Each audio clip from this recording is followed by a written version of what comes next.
మంగళం గురుదేవాయ మహనీయ గుణాత్మనే సర్వలోకశరణ్యాయ సాధురూపాయ మంగళం. వసుదేవసుతం దేవం కంసచాణూరమర్దనం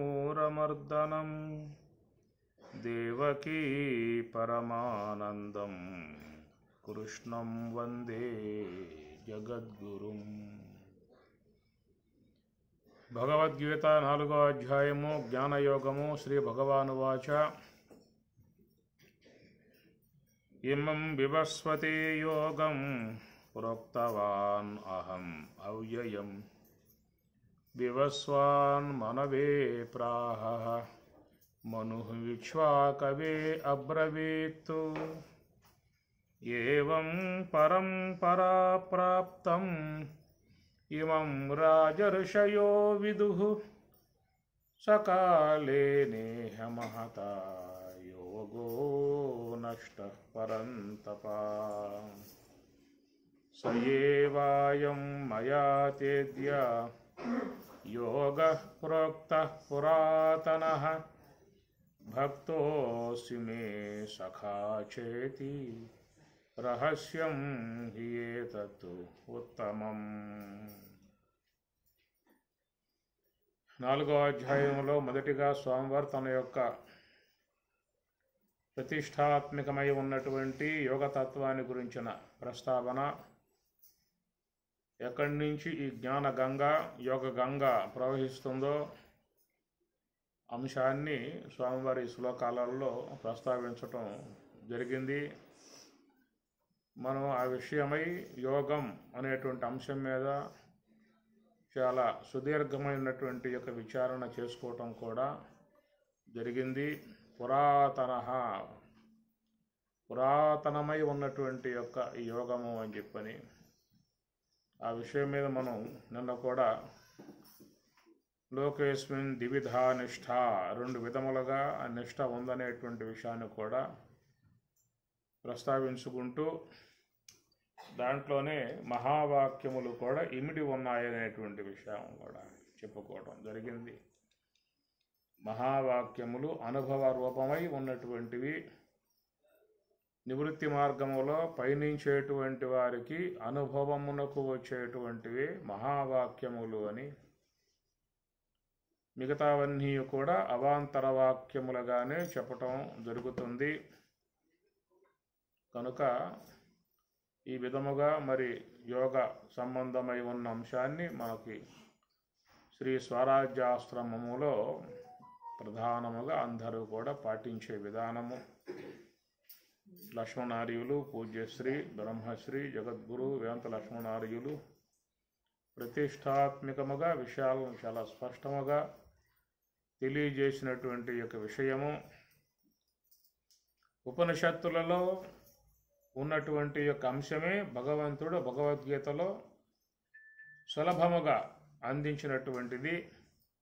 తం దుర్దర్శం గూఢం అనుప్రవిష్టం గుహాహితం గహ్వరేష్టం అధ్యాత్మయోగాదిగం ఏన దేవం మత్వా ధీర హర్షశోకౌ జహాతి అని కాటకవల్లిలో సంయమి నచికేతస్తునికి బోధించేటువంటి యొక్క అంశములో తం ఆ బ్రహ్మము దుర్దర్శం దర్శించటానికి సాధ్యం కానటువంటిది, గూఢం చాలా నిగూఢముగా ఉన్నటువంటి స్వరూపము, అనుప్రవిష్టం గుహాహితం ఆ గుహలో ప్రవేశించాలంటే చాలా కష్టమై ఉన్నటువంటి విధానం, గహ్వరము అది సంకులం అన్నమాట. అరణ్యంలో కనుక పడ్డవాడు మళ్ళా మార్గంలోకి రావాలంటే ఎట్లా తిప్పలబడతాడో అలా ఒక సంకులమై ఉన్నటువంటి విధానం అన్నాడు, గహ్వరము అన్నాడు. ఈ ప్రకారముగా అనూహ్యమై ఇంద్రియములకు అగోచరమై ఎక్కడో పంచకోశముల గుహ లోపల అంతర్లీనమై ఉన్నటువంటి యొక్క స్వరూప విధానాన్ని తెలుసుకోవాలని చెప్పన్నట్లయితే అధ్యాత్మయోగాదిగం ఏన దేవం మత్వా, అధ్యాత్మయోగాదిగం ఒక అధ్యాత్మ సంబంధమై ఉన్నటువంటి యోగమును ఎవరైతే అవలంబిస్తారో వారు మాత్రమే ఆ స్వరూపాన్ని మత్వా తెలుసుకుని హర్షశోకౌ జహాతి, శోకమోహాల నుంచి సమస్త దుఃఖాల నుంచి అతడు బయటపడుతున్నాడు అని మనం చెప్పుకొస్తారు. అందుచేత ఈ ప్రకారంగా కఠోపనిషత్తు కానీ కైవల్యోపనిషత్తు కానీ చాలా స్కందోపనిషత్తు, చాలా ఉపనిషత్తులు, యోగోపనిషత్తు, యోగ రహస్యోపనిషత్తు, యోగ తత్వోపనిషత్తు, హంసోపనిషత్తు ఇవన్నీ కూడా చూసినట్లయితే మరి నివృత్తి మార్గం వైపుకి ప్రయాణం చేయించేటువంటి విధానము అని చెప్పని మరి పొద్దున కూడా కొద్దిమంది మేము కూడా ధ్యానం శీలిస్తాము, ఎట్లా చేయాలనే విషయాన్ని తెలియజేయమని చెప్పి అడగటము, వారికి కూడా ఉపదేశ రూపముగా ఆ యొక్క అంశాన్ని అందించటము జరిగింది.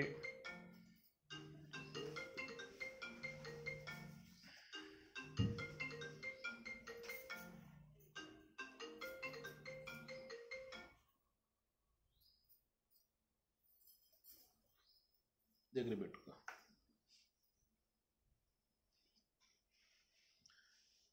కనుక ఉపన్యాసము వేరు, ఉపదేశం వేరని చెప్పని, ఉపన్యాసం విశ్లేషణాత్మకము, అవగాహన రావటానికై చెప్పేటువంటి అంశాలు.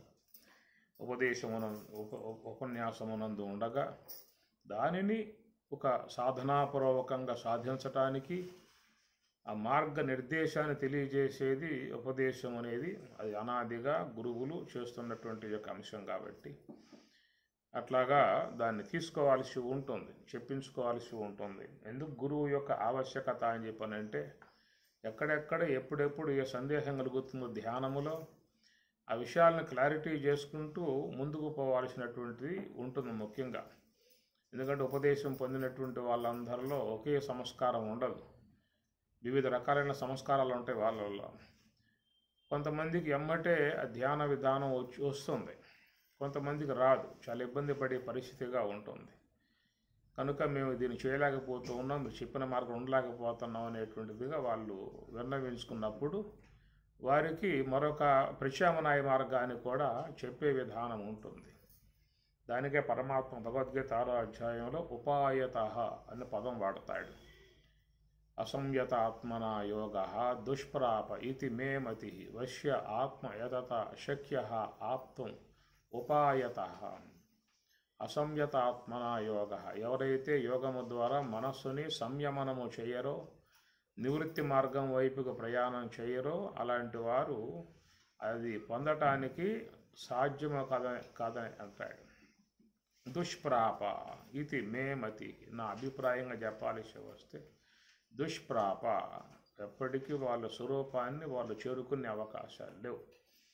కేవలం మాటల ద్వారా అందేటువంటిది కాదు. నమేధయ నా బహున శృతేన ఇవన్నీ విన్నా కానీ అవగాహన వస్తుందే తప్ప అనుభవం వచ్చే అవకాశం లేదు. అందువల్ల పరమాత్మ భగవద్గీతలో కూడా అసంయత ఆత్మన యోగ, యోగము ద్వారా మనస్సుని సంయమనము చేయుడు వాడు దుష్ప్రాప, దాన్ని పొందటం అనేటువంటిది సాధ్యం కాదనేటువంటిది మే మతి, నా అభిప్రాయం అంటాడు. వశ్య ఆత్మ యతత శక్య ఆప్తం, వశ్య ఆత్మ యతత, ప్రయత్నం ద్వారా తన మనస్సుని ధ్యానం ద్వారా వశం చేసుకున్నటువంటి వారు శక్య ఆప్తం, స్వరూపానుభవాన్ని పొందటం వారికి సాధ్యమవుతుంది అని స్పష్టంగా స్వామివారు చెప్తారన్నమాట. కనుక ఉపాయత అంటాడు. ఉపాయత ఎందుకన్నారని చెప్పనంటే, ఒక 10 మంది ఉన్నారంటే 10 మందిలో వ్యక్తిత్వము వాళ్ళ సంస్కారాలు ఒకే రకంగా ఉండవు, నానా రకాలైన సంస్కారాలు చేరి ఉంటాయి లోపల. దాని కారణంగా వాళ్ళు సాధన చేయటానికి ఇబ్బంది పడే పరిస్థితులు చాలా ఉంటాయన్నమాట. అలాగా ఉన్నప్పుడు మరి ఆ యొక్క గురువుని మనం ఎట్లా ఈ విషయంగా నేను ముందుకు పోలేకపోతున్నానే అన్నప్పుడు వాళ్ళ తరహాలో ఉండేటువంటి యొక్క సూచనలు, మార్గ విధానాలను తెలియజేసే విధానం ముఖ్యంగా ఉంటుంది. కాబట్టి గురువు యొక్క ఆవశ్యకత, ఏ విద్యకైనా గురువు లేకున్న నా విద్య పట్టుబడదు, కావునను అభ్యాసుకి గురుశిక్ష కావలను నారాయణ అని నారాయణ శతకములో, ఏ విద్యకైనా గురువు, లోకంలో భౌతికంగా ఉన్న విద్యలకే గురువు యొక్క ఆశ్రయం ద్వారా గ్రహించుకోవాల్సి ఉంటుంది. ఏ విద్యనా లోకంలో అనేకమైనటువంటి విద్యలు చాలా ఉన్నాయి. ఒక్కొక్క మరి మాస్టర్ వాళ్ళ యొక్క అధ్యయనంలో వాళ్ళు అధ్యయనం చేసి వారి యొక్క జీవన పోషణ మార్గాన్ని వాళ్ళు ఏర్పాటు చేసుకుంటూ ఉన్నారు. ఈనాడు అనేక విద్యలు కూడా లక్షలు పెట్టి పోషించుకుంటూ ఉన్నారు. లక్షలు లక్షలు పోసి కూడా ఆ విద్యలు అధ్యయనం చేస్తూ కొంటూ ఉన్నారు.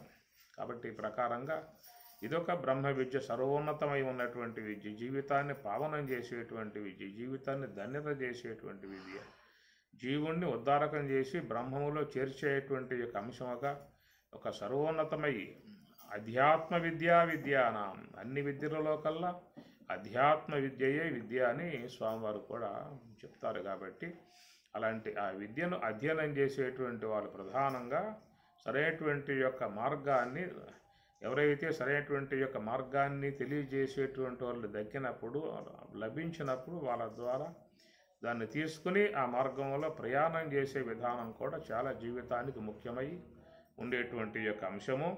అందువల్ల ఇక్కడ పరమాత్మ మనకి ఇమం యోగం ప్రోక్తవాన్, పూర్వమే చెప్పనేటువంటి యొక్క మాట.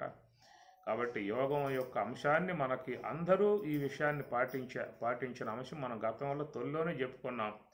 ఈ యోగాన్ని మరి శ్రీకృష్ణుడు దాన్ని పాటించి అనుభవరూపకంగా పొందే చెప్పిన అంశముగా కూడా చెప్పుకున్నాం. అట్లా పరమశివుడు కూడా నిరంతరంగా చిన్ముద్రధారి అయి మరి ధ్యాన ముద్రలో ఆయన కూడా నివృత్తి మార్గంలో బ్రహ్మావలోకనం చేసేటువంటి వాడుగా మనకి శంకరాచార్యుల వారు దక్షిణామూర్తి స్తోత్రాలలో చెప్పుకొచ్చిన అంశము. ఈ ప్రకారంగా చూస్తే మరి రాముడు కూడా, ఆయన కూడా మరి యోగ వాసిష్టాన్ని అధ్యయనం చేసి ఆయన కూడా యోగాన్ని శీలించి ఆ యోగ తత్వాన్ని మనకి అమనస్క యోగంలో బోధించిన అంశము. చాలా అంశాలు మీకు వస్తాయి. సీతారామాంజనేయంలో అమనస్క యోగంలో రాముడు చెప్పేటువంటి మాటలు చాలా బాగా ఉంటాయి. అక్కడ అద్భుతమైనటువంటి యొక్క బోధంతా నీకు అమనస్క యోగం ఒకటి అంటే చాలా మీకు విషయాలు తెలియబడే విధానం ఉంటుంది. సాంఖ్యం అంతా కూడా ఈ స్థూలదేహ పంచకరణ, సూక్ష్మదేహ పంచకరణ, పంచకోశ విచారణ, తత్వమస్య మహావాక్యాలు ఇవన్నీ కూడా మీకు సాంఖ్య విచారంలో వస్తాయి. అనుభవ జ్ఞానం అమనస్కం అట్లుగాగున అన్నట్లుగా అనుభవ జ్ఞాన సంబంధమై ఉన్నటువంటి యొక్క అమనస్క యోగం అది. ఎక్కడైతే మనస్సు పూర్తిగా లయమైపోయి ఉంటుందో ఆ లయమైపోయిన తర్వాత ఉండేటువంటి అమనస్క స్థితిని రాముడు చాలా అత్యద్భుతముగా మీకు అమనస్క యోగంలో చాలా బాగా చెప్పుకొస్తారు. దాని అద్భుతమైనటువంటి యొక్క విచారణ అంతా కూడా కేవలం సాధకుడు ఆ యొక్క యోగ సమాధి యొక్క స్థితిలో ఉన్నప్పుడు ఎలాంటి యొక్క పరిస్థితి ఉంటుందో ఆ విషయం మీద కూడా ఆంజనేయ స్వామి కూడా ఒక సందర్భంలో ప్రశ్న వేస్తాడు. రమ, నువ్వు యోగ సమాధి అని చెప్పి అంటూ ఉన్నావు కదా, ఆ యోగ సమాధి పొందినప్పుడు అక్కడ ఈ మనస్సు అనేది ఉంటుందా ఉండదా అని ఒకటి ప్రశ్న వేస్తాడు ఆంజనేయ స్వామి. యోగ సమాధిలో ఒకవేళ నువ్వు మనస్సు ఉన్నది అని చెప్పి అన్నట్లయితే, మనస్సు ఉంటే ఇంద్రియాలు ఉండాలి, ఇంద్రియాలు ఉంటే వ్యవహారం ఉండాలి, వ్యవహారం ఉంటే యోగ సమాధి అట్లా అవుతుంది ఏమి. కాబట్టి ఒకవేళ మనస్సు లేదని చెప్పనే కనుక నువ్వు చెప్పినట్లయితే మరి మనస్సు పూర్తిగా దాంట్లో విలీనం అయిపోయింది, మొత్తం లయమైపోయింది, పోయిందని చెప్పి అన్నావు అనుకో, ఈ లోకంలో బోధాచారులు ఉండే అవకాశాలు లేవు. ఆ తత్వాన్ని చెప్పేవాడు ఉండే అవకాశాలు ఎలానికి వెళ్ళిపోయాడు వాడు. వెళ్ళిపోయిన తర్వాత ఆ స్థితిని చెప్పేది ఎవరు లోకంలో? ఇక బోధాచారులు ఉండే అవకాశాలు ఉండవని చెప్పని చాలా చక్కగా ఆంజనేయ స్వామి ప్రశ్న వేసే అంశాలు దాంట్లో వస్తాయి. దానికి రాముడు కూడా చాలా చాకచక్యంగా సమాధానం కూడా ఆయన గారు అందిస్తారు. కాబట్టి యోగ సమాధిలో మనసు అనేది ఎట్లా ఉంటుందని చెప్పనంటే, ఎండలో దీపం ఉన్నట్లు ఉండుననగా అంటాడు. ఎండలో దీపం ఉన్నట్లు ఉండుననగా. కాబట్టి యోగ సమాధిలో మనసు అనేటువంటి యొక్క వస్తువు ఉంటుంది. ఎట్లా ఉంటుందంటే దాని యొక్క వ్యవహారం ఏమి ఉండదు, వ్యవహార రహితముగా. ఇది ఒక దీపం ఉందంటే ఆ దీపం రాత్రి సమయంలో తన ప్రభావం చూపుతుంది. నేను ఉన్నాను, నా యొక్క ఆశ్రయాన్ని మీరు చక్కగా వ్యవహారం చేసుకోవచ్చు, మీకు నేను దోవ చూపుతా అన్నట్లుగా ఆ చీకటి అంధకారంలో తన యొక్క గొప్ప ప్రభావం అందరికీ కూడా చూపుతూ ఉంటుంది. అలాగా చూపేటువంటి యొక్క ఆ దీపం పగటి సమయంలో సూర్యప్రకాశం బాగా దేదీప్యమానముగా ఉన్నప్పుడు ఆయన ముందు పెట్టినట్లయితే ఆ దీపం దేనికి, దాని యొక్క ప్రకాశం ఎవరికి ఉపయోగం లేదు, అది ఉందా లేదా అనేది కూడా సందేహాస్పదంగా ఉండిపోతుంది అన్నమాట. ఆ ప్రకారంగా యోగ సమాధి యొక్క విషయంలో అజ్ఞాన స్థితిలో ఉన్నటువంటి వారికి మనస్సు యొక్క ప్రభావం, దాని విధానం ఉంటుంది. దాని ప్రభావంతో అందరి వ్యవహారాలు చేసుకుంటూ ఉన్నారు. అలాంటి యొక్క ప్రభావవంతముగా పనిచేసేటువంటి యొక్క మనస్సు ఒకసారి మహాత్ముడు యోగ సమాధిని పొందినట్లయితే ఆ యోగ సమాధిలో జ్ఞానేంద్రియాలు, కర్మేంద్రియాలు మొత్తం కూడా జడమై పడిపోతాయి. ఎక్కడ ఒకవేళ మనసు అనేటువంటి యొక్క వస్తువు ఉన్నది అని చెప్పి అన్నా కానీ అది ఎట్లా ఉంటుందనేటువంటి మాటకి ఎండలో దీపం ఉన్నట్లుండు ననగా అంటాడు. కాబట్టి దానివల్ల దాని ప్రకాశంతో సూర్యుడు ప్రకాశిస్తాడేమన్నా, ఇతర ఏమన్నా తెలుసుకోవాల్సి ఉంటుందా? ఆ ప్రకారంగా యోగ సమాధి యందు కూడా మనసు అనేటువంటి యొక్క వస్తువు ఉందనే చెప్పాలి. ఎందుకంటే ఈ మనసు అనేటువంటిది కనుక పూర్తిగా యోగ సమాధిలో అది నాశనం అయిపోయింది, మొత్తం పోయింది, దాని యొక్క ఉనికి లేకుండా పోయింది, సర్వనాశనం అయిపోయింది అని చెప్పేసి అంటే ఇక వాళ్ళు ఉత్థానావస్థకు వచ్చే అవకాశం ఉండదు, జాగ్రత్త అవస్థకు వచ్చే అవకాశం ఉండదు. ఇక ఏమి జాగ్రత్త అవస్థకు రాకపోతే మరి ఆ తత్వాన్ని లోకానికి ఎవరు అందించే అవకాశాలు ఉంటాయి? అందుచేత ఆ ప్రకారంగా యోగ సమాధిలో మనసు అనేటువంటి యొక్క వస్తువు ఉన్నది అనే మాటే వాడాల్సి ఉంటుంది. అది వినాశనం చెందింది అని చెప్పనంటే దాని ఉనికి లేకుండా పోయింది అని చెప్పన్నట్లయితే ఇక వాళ్ళు బయటకు వచ్చే అవకాశాలు లేవు. ఇక బయటికి రాని పక్షంగా ఉన్నట్లయితే లోకానికి జ్ఞానబోధ అనుభవ వేదాంతం అందే అవకాశం కూడా ఉండదు. కనుక యోగ సమాధిని పొందినటువంటి వాడు బయటకు వస్తాడు. ఎట్లయితే గాఢ సుషుప్తిని పొందినటువంటి వాడు బయటకు వస్తూ ఉన్నాడు, అట్లా యోగ సమాధిని పొందినటువంటి వాడు కూడా తప్పనిసరిగా బయటికి రావాలి. ఎందుకని చెప్పనంటే మరి ప్రారబ్ధ కర్మ ఉంటుంది. భూతం భావిష దుష్కృతం ప్రదహత అసంవిన్మయే పావకే అని శంకరుల వారు చెప్పుకొస్తారు. శశ్వన్నశ్వరమేవ విశ్వమఖిలం నిశ్చిత్య వాచా గురు నిత్యం బ్రహ్మ నిరంతరం విమృశత నిర్వ్యాజ శాంతాత్మన భూతం భావిష దుష్కృతం ప్రదహత సంవిన్మయే పావకే. కనుక యోగ సమాధిలో ఏమైందని చెప్పనంటే సంవిన్మయే పావకే, అక్కడ కలిగేటువంటి యొక్క జ్ఞానాగ్ని చేత భూతం భావిష దుష్కృతం, భూతకాలంలో భవిష్యత్ కాలంలో ఏదైతే వస్తూ ఉన్నదో అదంతా కూడా జ్ఞానాగ్నిలో కాలిపోయేటువంటి విధానమే అని చెప్పేసి. ఎందుకంటే భూతకాలంలో ఎన్నో జన్మలుగా వస్తున్న విధానమే, ఆయన వస్తున్న విధానం కాబట్టి అనేక జన్మలుగా చేసి ఉన్నటువంటి మరి కార్యాలు ఉన్నాయి, అనేక జన్మలుగా చేసి ఉన్నటువంటి యొక్క సంస్కారాలు సూక్ష్మదేహంలో మనసు లోపల పడి ఉన్నాయి కాబట్టి అవన్నీ కూడా ప్రదహత అనే మాట వాడుతారు శంకరాచార్యుల వారు. భూతం అనే పదం, భూతం అనే పదానికి అక్కడ అన్వయం సరిపోయే అవకాశాలు ఉన్నాయి. భూతం భావిచ అని చెప్పని అంటాడు. భావిచ అంటే రాబోయే కాలంలో అనేటువంటి మాట కూడా ఇక్కడ ఆయన గారు వాడతారు. రాబోయే కాలం ఇంకా ఆయన చేసేది ఏముంది? ఇంకా ఆయన ఏ కార్యం చేసినా కానీ అది అంటే అవకాశం ఆయనకేం ఉండవు కదా అనేటువంటి మాట వస్తుంది అక్కడ. భూతం భావిచ, భూతం అంటే గతించిన కాలంలో వచ్చి పడ్డాయి, అప్పుడు తెలుసో తెలియకో చేశాడు, వచ్చి పడ్డాయి, అవన్నీ జ్ఞానాగ్ని చేత కాల్పబడ్డాయి అనేటువంటి మాట. భావిచ మరి రాబోయే కాలంలో ఆయన ఇంకా ఈ దోషకార్యాలని చేసే ఉంటాయా, తప్పులేం చేసే ఉంటాయా అని చెప్పనంటే ఒకవేళ చేయొచ్చు. అది మీకు భగవద్గీతలో మాట పరమాత్మ అంటాడు, ఏమి త్రిశులోకాన్, 3 లోకాలను కూడా ఆయన నశింపజేసినా కానీ ఆయనకి ఏ దోషం ఉండదనేటువంటి మనకు 18వ అధ్యాయంలో శ్లోకంలో స్వామి గారు చెప్పుకొస్తాడు. ఇమాన్ లోకాన్ నహంతి నైబధ్యతే, ఇమాన్ లోకాన్ అన్నీ కూడా వాడు చంపేసినా కానీ అన్ని చేసినా కానీ వాడికి ఆ దోషం అనేటువంటిది ఏమీ కూడా అంటదంటాడు. ఎందుకంటే జ్ఞానంలోకి పోయినటువంటి వాడు భవిష్యత్ కాలంలో ఇంకా ప్రారంధం ఉంది కాబట్టి ప్రారంధం ఉండటం వల్ల ఆయన జీవన విధానం ఉన్నది, ఆ జీవన విధానం నడుస్తుంది. ప్రారంధం ఉన్నంత వరకు పోవాల్సిందే, రమణ మహర్షి అయినా పోవాల్సిందే, మలయాళ స్వాములైనా పోవాల్సిందే, లక్ష్మణ్ గారైనా నడవాల్సిందే. ఇట్లాగా నడవడికి విధానాలలో కొన్ని వచ్చే అవకాశాలు ఉంటాయి, వాళ్ళకి కొన్ని వచ్చే అవకాశాలు ఉంటాయి. అలాగా వచ్చినా కానీ వాళ్ళని అవి ఏమి చేయలేవు, అవి కూడా జ్ఞానంలో అవన్నీ దగ్ధమైపోతాయి అనేటువంటి మాట మనకి చెప్పడం జరుగుతుందన్నమాట. ఈ మాటే ఆంజనేయ స్వామి వారితో రాముడు కూడా ఒక సందర్భంలో చెప్తాడు. పావకావృత పర్వతంబునాశ్రయించునే మృగ విహంగాధికములు బ్రహ్మమయుడై ప్రకాశించు బ్రహ్మవిధుని అంటూనే పుణ్యపాపములాంజనేయ అనే మాట వాడు. ఇది భావిచ అనే పదం అక్కడ వాడాడు శంకరాచార్యుల వారు. ఆ భావిచ అనే పదానికి రాముడు కూడా ఆ విషయం ప్రస్తావిస్తూ పావకావృత పర్వతంబున ఆశ్రయించుని మృగ విహంగాధికములు, బాగా మండిపోయేటువంటి యొక్క పర్వతం మీదకి మృగాలు కానీ పక్షులు కానీ పోతాయా అని అన్నాడు. పోయే విధానాలు లేవు. ఒకవేళ సాహసించే పోయాయనుకో కాలిపోతాయి. అట్లా బ్రహ్మమయుడై ప్రకాశించు బ్రహ్మవిధుని అంటూనే పుణ్యపాపములాంజనేయ.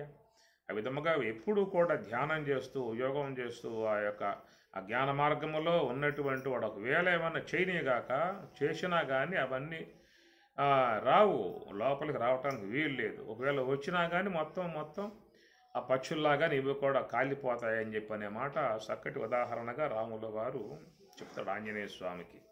కాబట్టి ఆ ప్రకారంగా భూతం భావిష 2 పదాలు అక్కడ శంకరాచార్యుల వారు వాడతారు.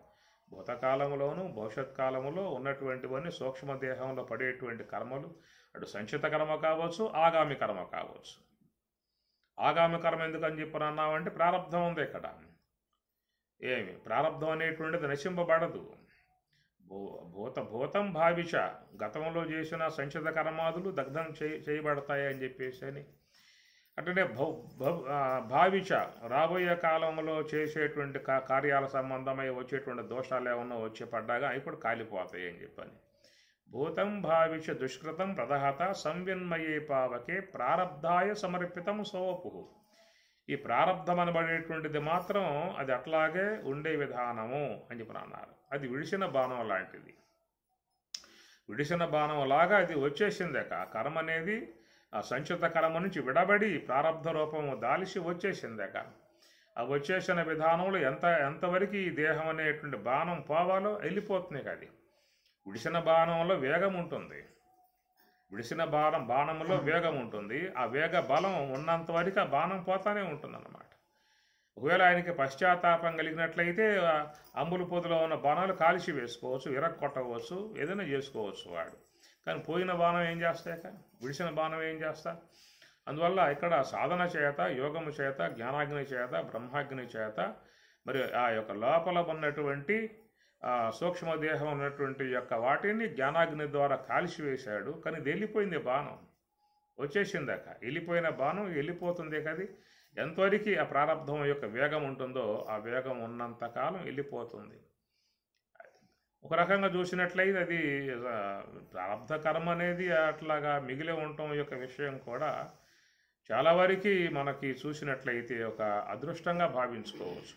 ప్రారబ్ధాయ సమర్పితం సోపు ఇతియేష మనీష మమ.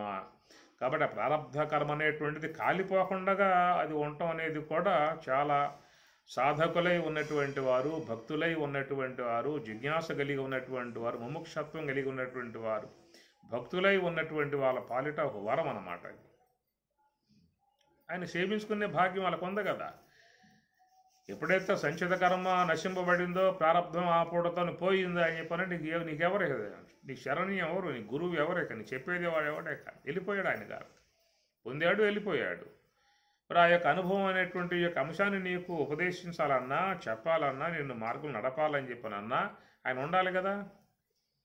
కనుక ఆయన అట్లాగా ఉంచిపెట్టింది ఆ ప్రారబ్ధం అనేటువంటి కర్మ అన్నమాట.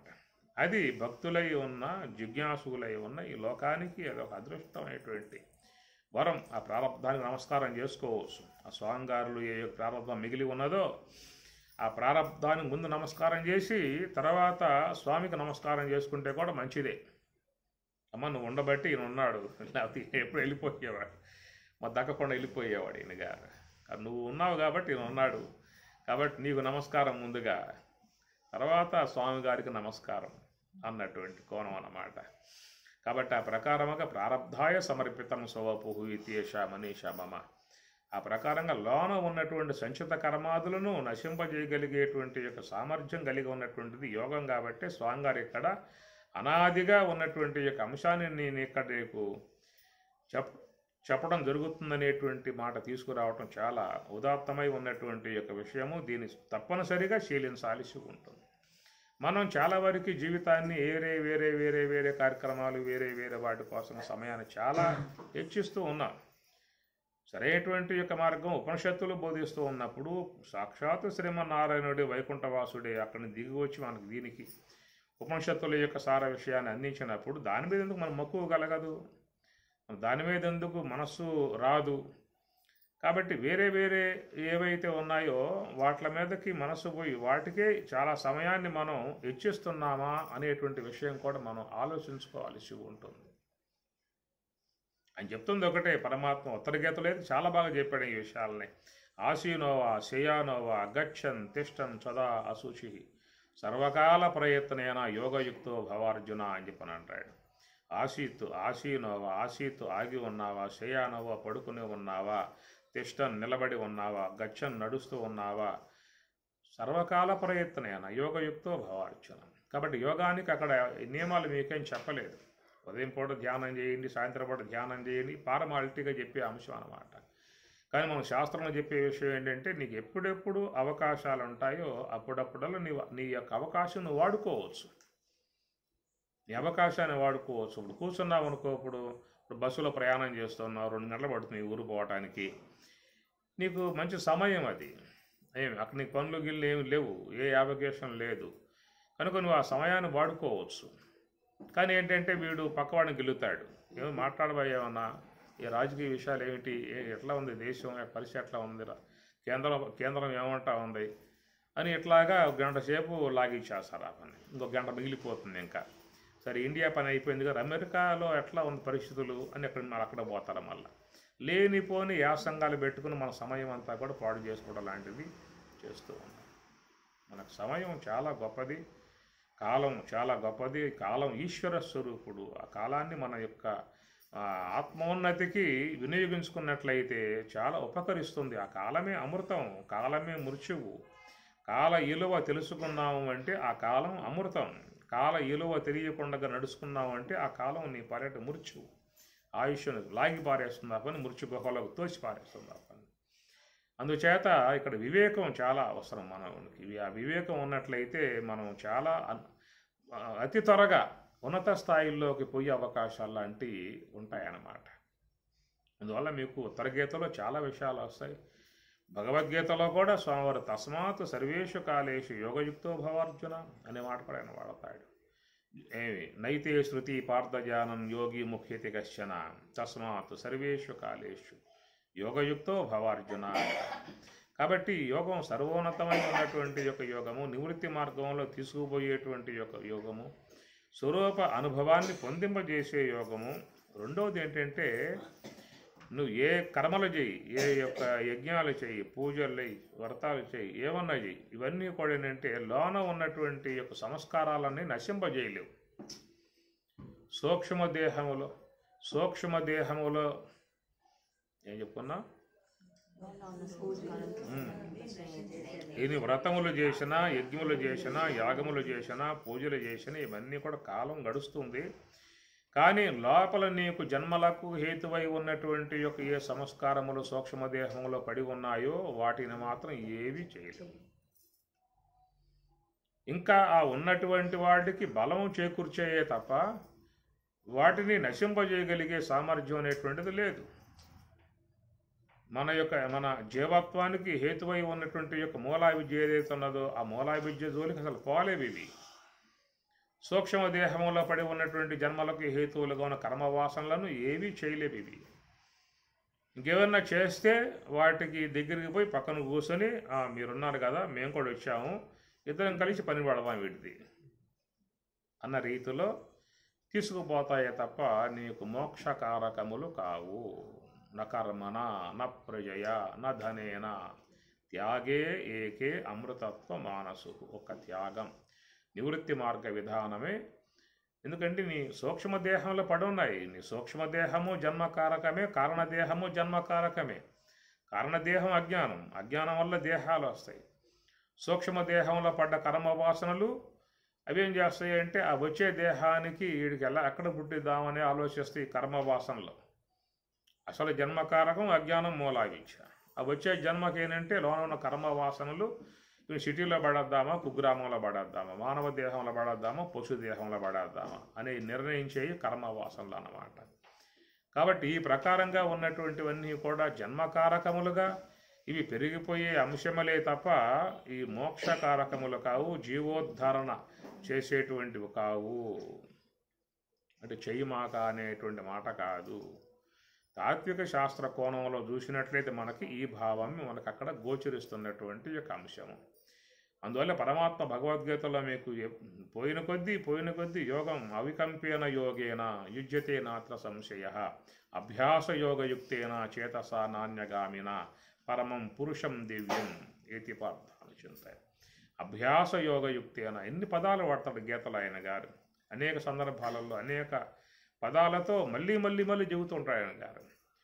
గీత అధ్యాయాల రూపకంగా జ్ఞానయోగము, కర్మయోగము, ఆత్మ సంయమ యోగం, విజ్ఞాన యోగం, ఆచారవరమయ రాజ గుహే యోగము, భక్తి యోగము, ఇట్లా అన్ని యోగాలుగా చెప్పుకుంటూ పోయిందే కాకుండా మళ్ళీ మధ్య మధ్యలో అభ్యాస యోగము, అవికంప యోగము, ఆత్మ సంయమ యోగము, ఇట్లా చాలా అంశాలను బోధిస్తూ ఉంటాడు అన్నమాట.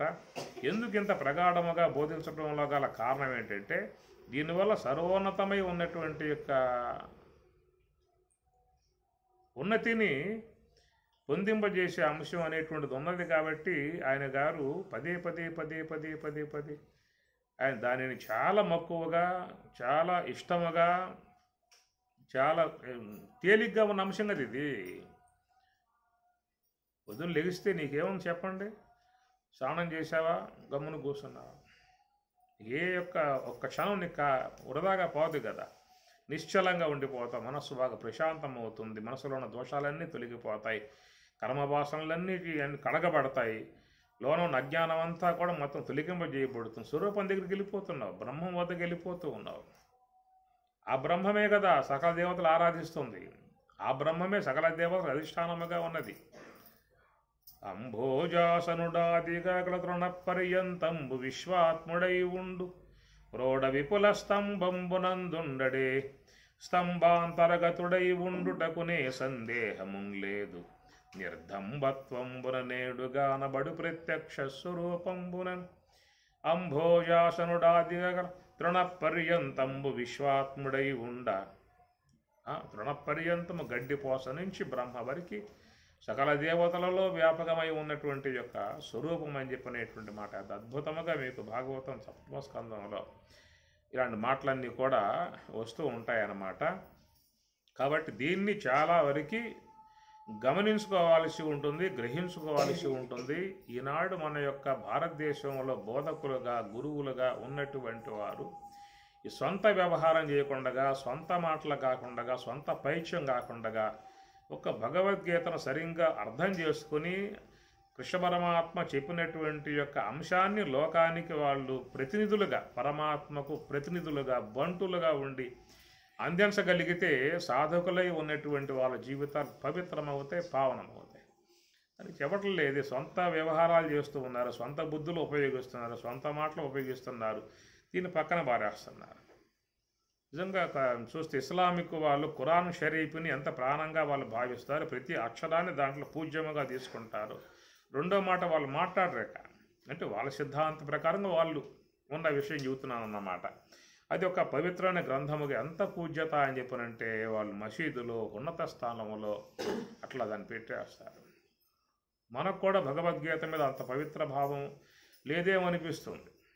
పారాయణ చేస్తారు, కాళ్ళకాడే భగవద్గీత ఉంటుంది, లేచి నమస్కారం చేస్తూ ఉంటారు, కాళ్ళకాడ భగవద్గీత ఉంటుంది, దాన్ని దాటుకుంటూ పోతూ ఉంటారు, చేస్తూ ఉంటారు. పవిత్ర భావం ఉండాలి. వస్తువు మీద పవిత్ర భావం ఉన్నప్పుడు దాంట్లో ఉన్న వాక్యం మీద పవిత్రత ఏర్పడుతుంది. నీకు దాని ఏంది పవిత్ర భావం లేనప్పుడు దాంట్లో ఉన్నటువంటి వాక్యాల మీద పవిత్ర భావం రాదు.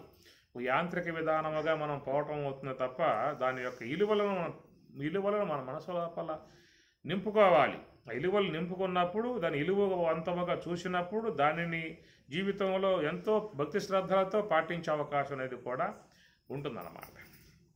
కాబట్టి మనకేంటంటే ఎన్నో ఉన్న గ్రంథాలు ఎన్ని ఉన్నప్పటికీ కూడా మనకు సర్వశాస్త్రమయీ గీత అనే మాట ఒకటి వాడుతున్నారు. కాబట్టి ఆ సర్వశాస్త్రమయీ గీత సమస్త శాస్త్రముల యొక్క సారభూతముగా ఉన్న విషయముగా సాక్షాత్తు భగవంతుడే మనకు ఆ యొక్క విషయాన్ని బోధించినప్పుడు మరి ఎంత దాని ఇలువవంతముగా తీసుకోవాల్సి ఉంటుంది. సామాన్య మానవులు ఎవరైనా చెప్పారని చెప్పానంటే అది మనం తక్కువ భావంగా ఒకవేళ చూడవచ్చు.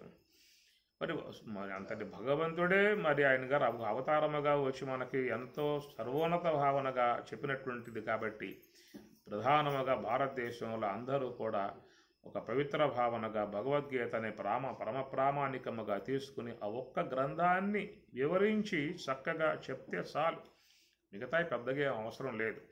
ఒకవేళ మనకి ఇష్టం ఉంటే పోతే పోవచ్చు. యోగ వాసిష్టము, నైష్కర్మ సిద్ధి, వివేక చూడమని, మహాగదరపణం, ఉపదేశ శ్రీవేంద్ర ఇంకా ఇదంతా కూడా సాహిత్యపరంగా విశ్లేషణ చేసుకుంటూ పోయే విధానం అంటే పోవచ్చు.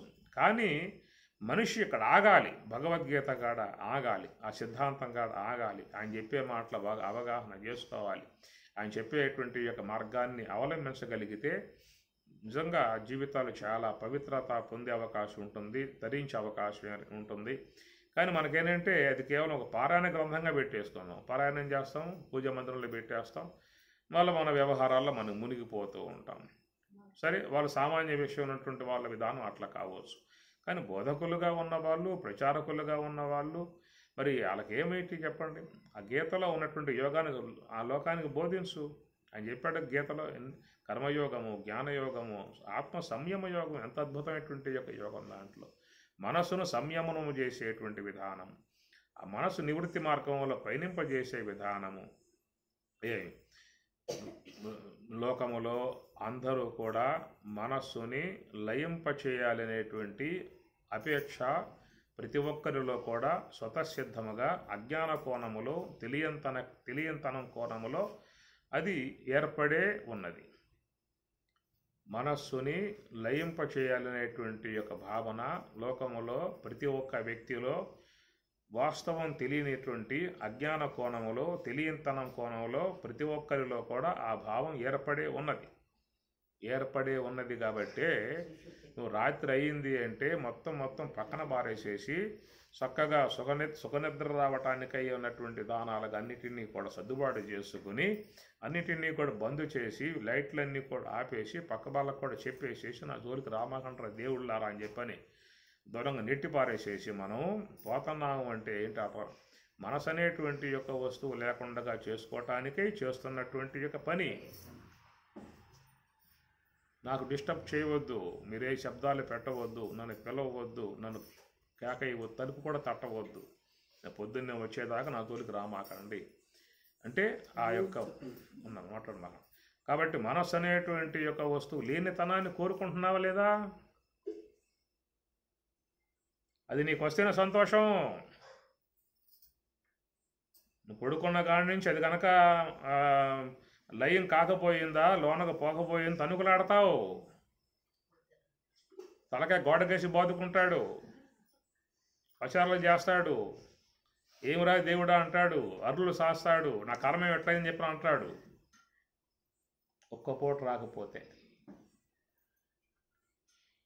రాని పూట ఎట్లా ఉంటుందో మీకే తెలుస్తుంది, ఎవరికైనా తెలుస్తుంది. రాని పూట ఎట్లాంటి విధానమో మనకే తెలుస్తుంది. అది రాకపోతే బతకలేడు. ఒక వారం కాలం పాటు మనసు అనేది పరమాత్మను పొందకుండా బతకగలగండి. అంటే లోనకు పోకుండా బయటే కూర్చోండి. ఒక సప్తాహం పెట్టుకుందాం. నిద్రపోని సప్తాహం, నిద్ర లేని సప్తాహం. అంతే, కూర్చోవటం అంతేగా. రాత్రి అయినా పని కూర్చోవటం. వారం కాలం కూర్చున్నావంటే అయిపోయింది పని.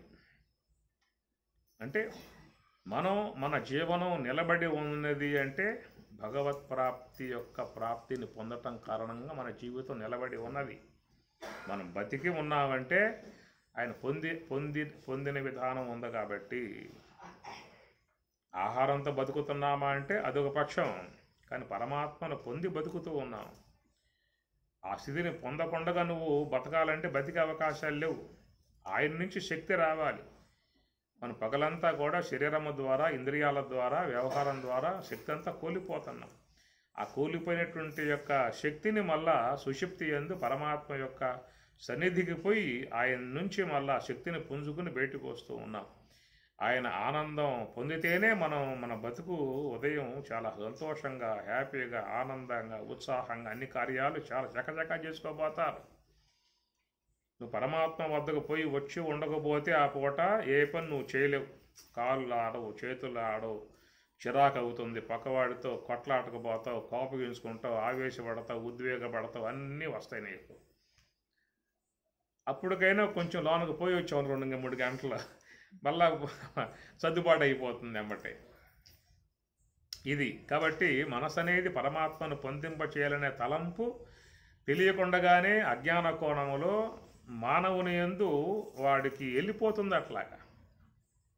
ఈ తెలిసిన కోణము నుంచి మనం ప్రయాణం చేయడానికి పరమాత్మ యోగం అనే అంశాన్ని ఏర్పాటు చేసిందని చెప్పానంటే శాస్త్రం ద్వారా వివరించి, అయ్యా నీలో ఉన్నటువంటి స్వరూప విధానం అది, దాన్ని బ్రహ్మం అంటది, ఆత్మ అంటది, ఆనంద స్వరూపం, సుఖ స్వరూపం, శాంత స్వరూపం అది అని చెప్పని మనకు వివరణాత్మక అంశములు అంది. ఇక్కడ మళ్ళీ మన ప్రయత్నం ఒకటి కొనసాగించామన్నమాట.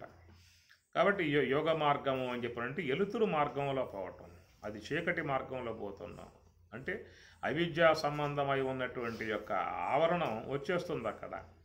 కనుక చీకటి మార్గంగా అవిద్యా సంబంధ, నిద్రా సంబంధ, నిద్రాదోష సంబంధ చీకటి మార్గంలో పోయి అక్కడ ఆత్మ యొక్క ఆనందాన్ని పొంది బయటకు వస్తూ ఉన్నాం. ఎత్ర సుప్తో నకంచన కామం కామయతే నకంచన తత్ సుషుప్తం సుషుప్తస్థాన ఏకీభూత ప్రజ్ఞానఘన ఆనందమయ ఆనందబుక్కు అనలేదా మాండిక్యోపనిషత్తుల్లో? మంచి మంత్రాలు ఉంటాయి మాండిక్యులు, చిన్నదైనా చాలా గొప్పగా బోధిస్తున్నమాట.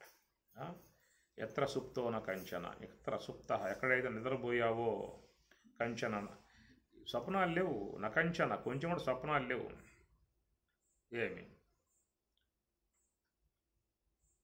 నకంచన తత్ సుషుప్తం సుషుప్త స్థాన ఏకీభూత, ఒక్కడవి అక్కడ ఉన్నది. మనస్సు పనిచేయట్ల, బుద్ధి పనిచేయట్ల, జ్ఞానేంద్రియాల సమస్య పోయి, మొత్తం సమస్య పోయాయి అక్కడ. ఏకీభూత ప్రజ్ఞానఘన అన్నాడు అక్కడగా, అంతే ప్రజ్ఞానఘనుడు కాబట్టి ప్రాజ్ఞుడు వాడు. ప్రజ్ఞానఘన అని చెప్పానంటే నువ్వు జాగ్రత్త అవస్థలో ఆత్మానందాన్ని పొందలేకపోయావు. కారణం ఏంటంటే ఎంత గందరగోళం, వ్యవహారం, సంసారం, అవి ఇవి ఇవి అవి నానా రకాలై ఉన్న విషయాలు, ఇంద్రియాలు పనిచేసి, కర్మేంద్రియాలు పనిచేసి అనేక ఉద్వేగాలు, కోరికలు, సంకల్పాలు, నాన్న గజిబిజం ఉంది కాబట్టి ఎక్కడ నీకు లభిస్తుంది అది ఇంత గందరగోళంలో? కానీ వాని ఈశ్వరుడు ఏమన్నా అది ఆస్వాదించాడా అంటే వాడికి అవకాశాలు లేవు. ఆడు కూడా గందరగోళమే. ఏకోన వింశతి ముఖ, స్వప్నావస్థలోనూ ఏకోన వింశతి ముఖ, జాగ్రత్త అవస్థలోనూ ఏకోన వింశతి ముఖ.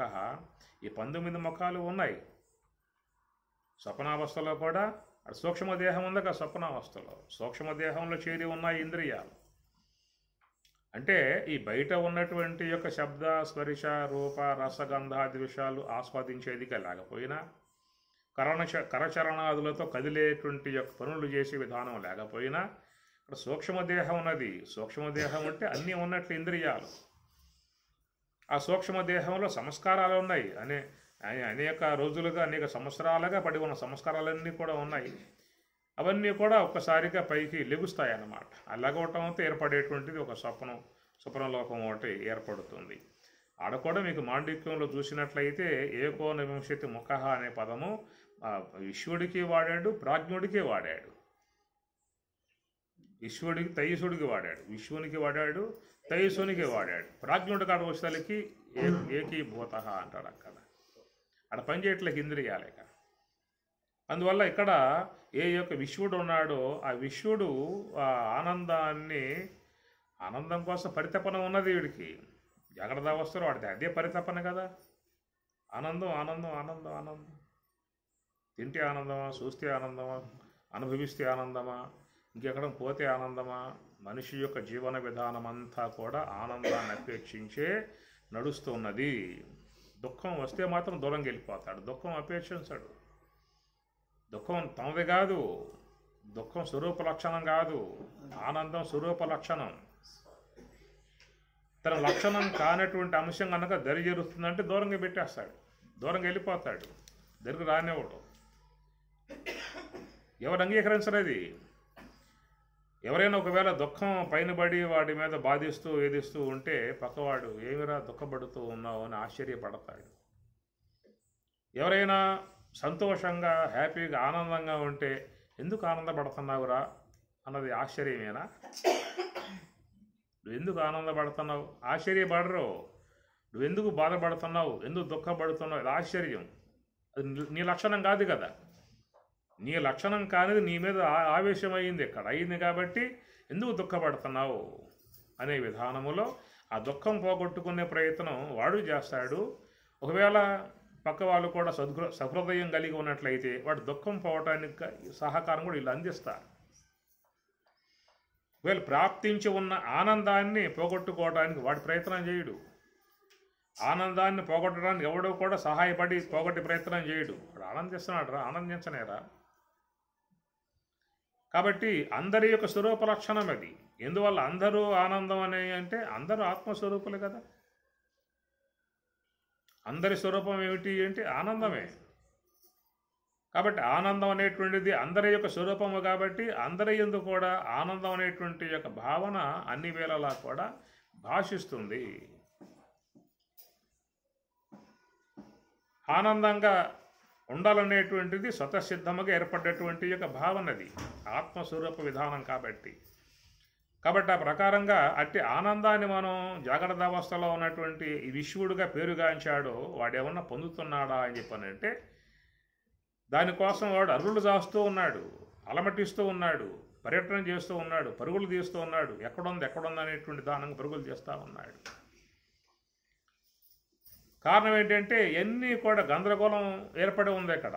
ఎన్ని గజిబిజంతా వచ్చేసి ఉన్నది. ఆలోచనలు కానీ, కోరికలు కానీ, గుణాలు కానీ, ఇంద్రియాలు కానీ అన్నీ ఉన్నాయి కాబట్టి పూర్తిగా మరుగు చేయబడింది అన్నమాట. అందుకే పరమాత్మ అన్నది సంనియమ్యేంద్రియ గ్రామం అని పెట్టాడు. సంనియమ్య ఇంద్రియ గ్రామం మీకు గీత 12వ అధ్యాయంలో వస్తుంది.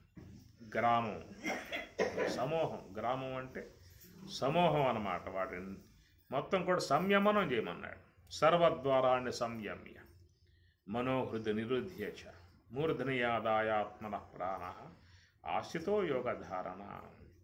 ఎందుకంటే నీకున్న అపేక్ష అదే కదా. ఆనందాన్ని అపేక్షించే ఏ వ్యక్తిని ఏ కార్యమనే చేసేది. ఆత్మనస్తు కామాయ పతిం ప్రియం భవతి, ఆత్మనస్తు కామాయ పుత్ర ప్రియం భవతి, ఆత్మనస్తు కామాయ దారా ప్రియం భవతి, ఆత్మనస్తు కామాయ ద్రవ్యం ప్రియం భవతి, ఆత్మనస్తు కామాయ సర్వం ప్రియం భవతి. ఆత్మనస్తు కామాయ మనకి విశ్వ పదార్థాల యందు ఉన్నటువంటి యొక్క ప్రేమ అపేక్ష అది సాపేక్షకము అంటారు, నిరపేక్షకము కాదు. దేన్నైనా మనం ప్రేమిస్తున్నామంటే, దేన్నైనా మనం అపేక్షిస్తున్నాము అంటే దాని మీద ఉన్నటువంటి యొక్క అపేక్ష అది సాపేక్షకము తప్ప నిరపేక్షకము కాదు.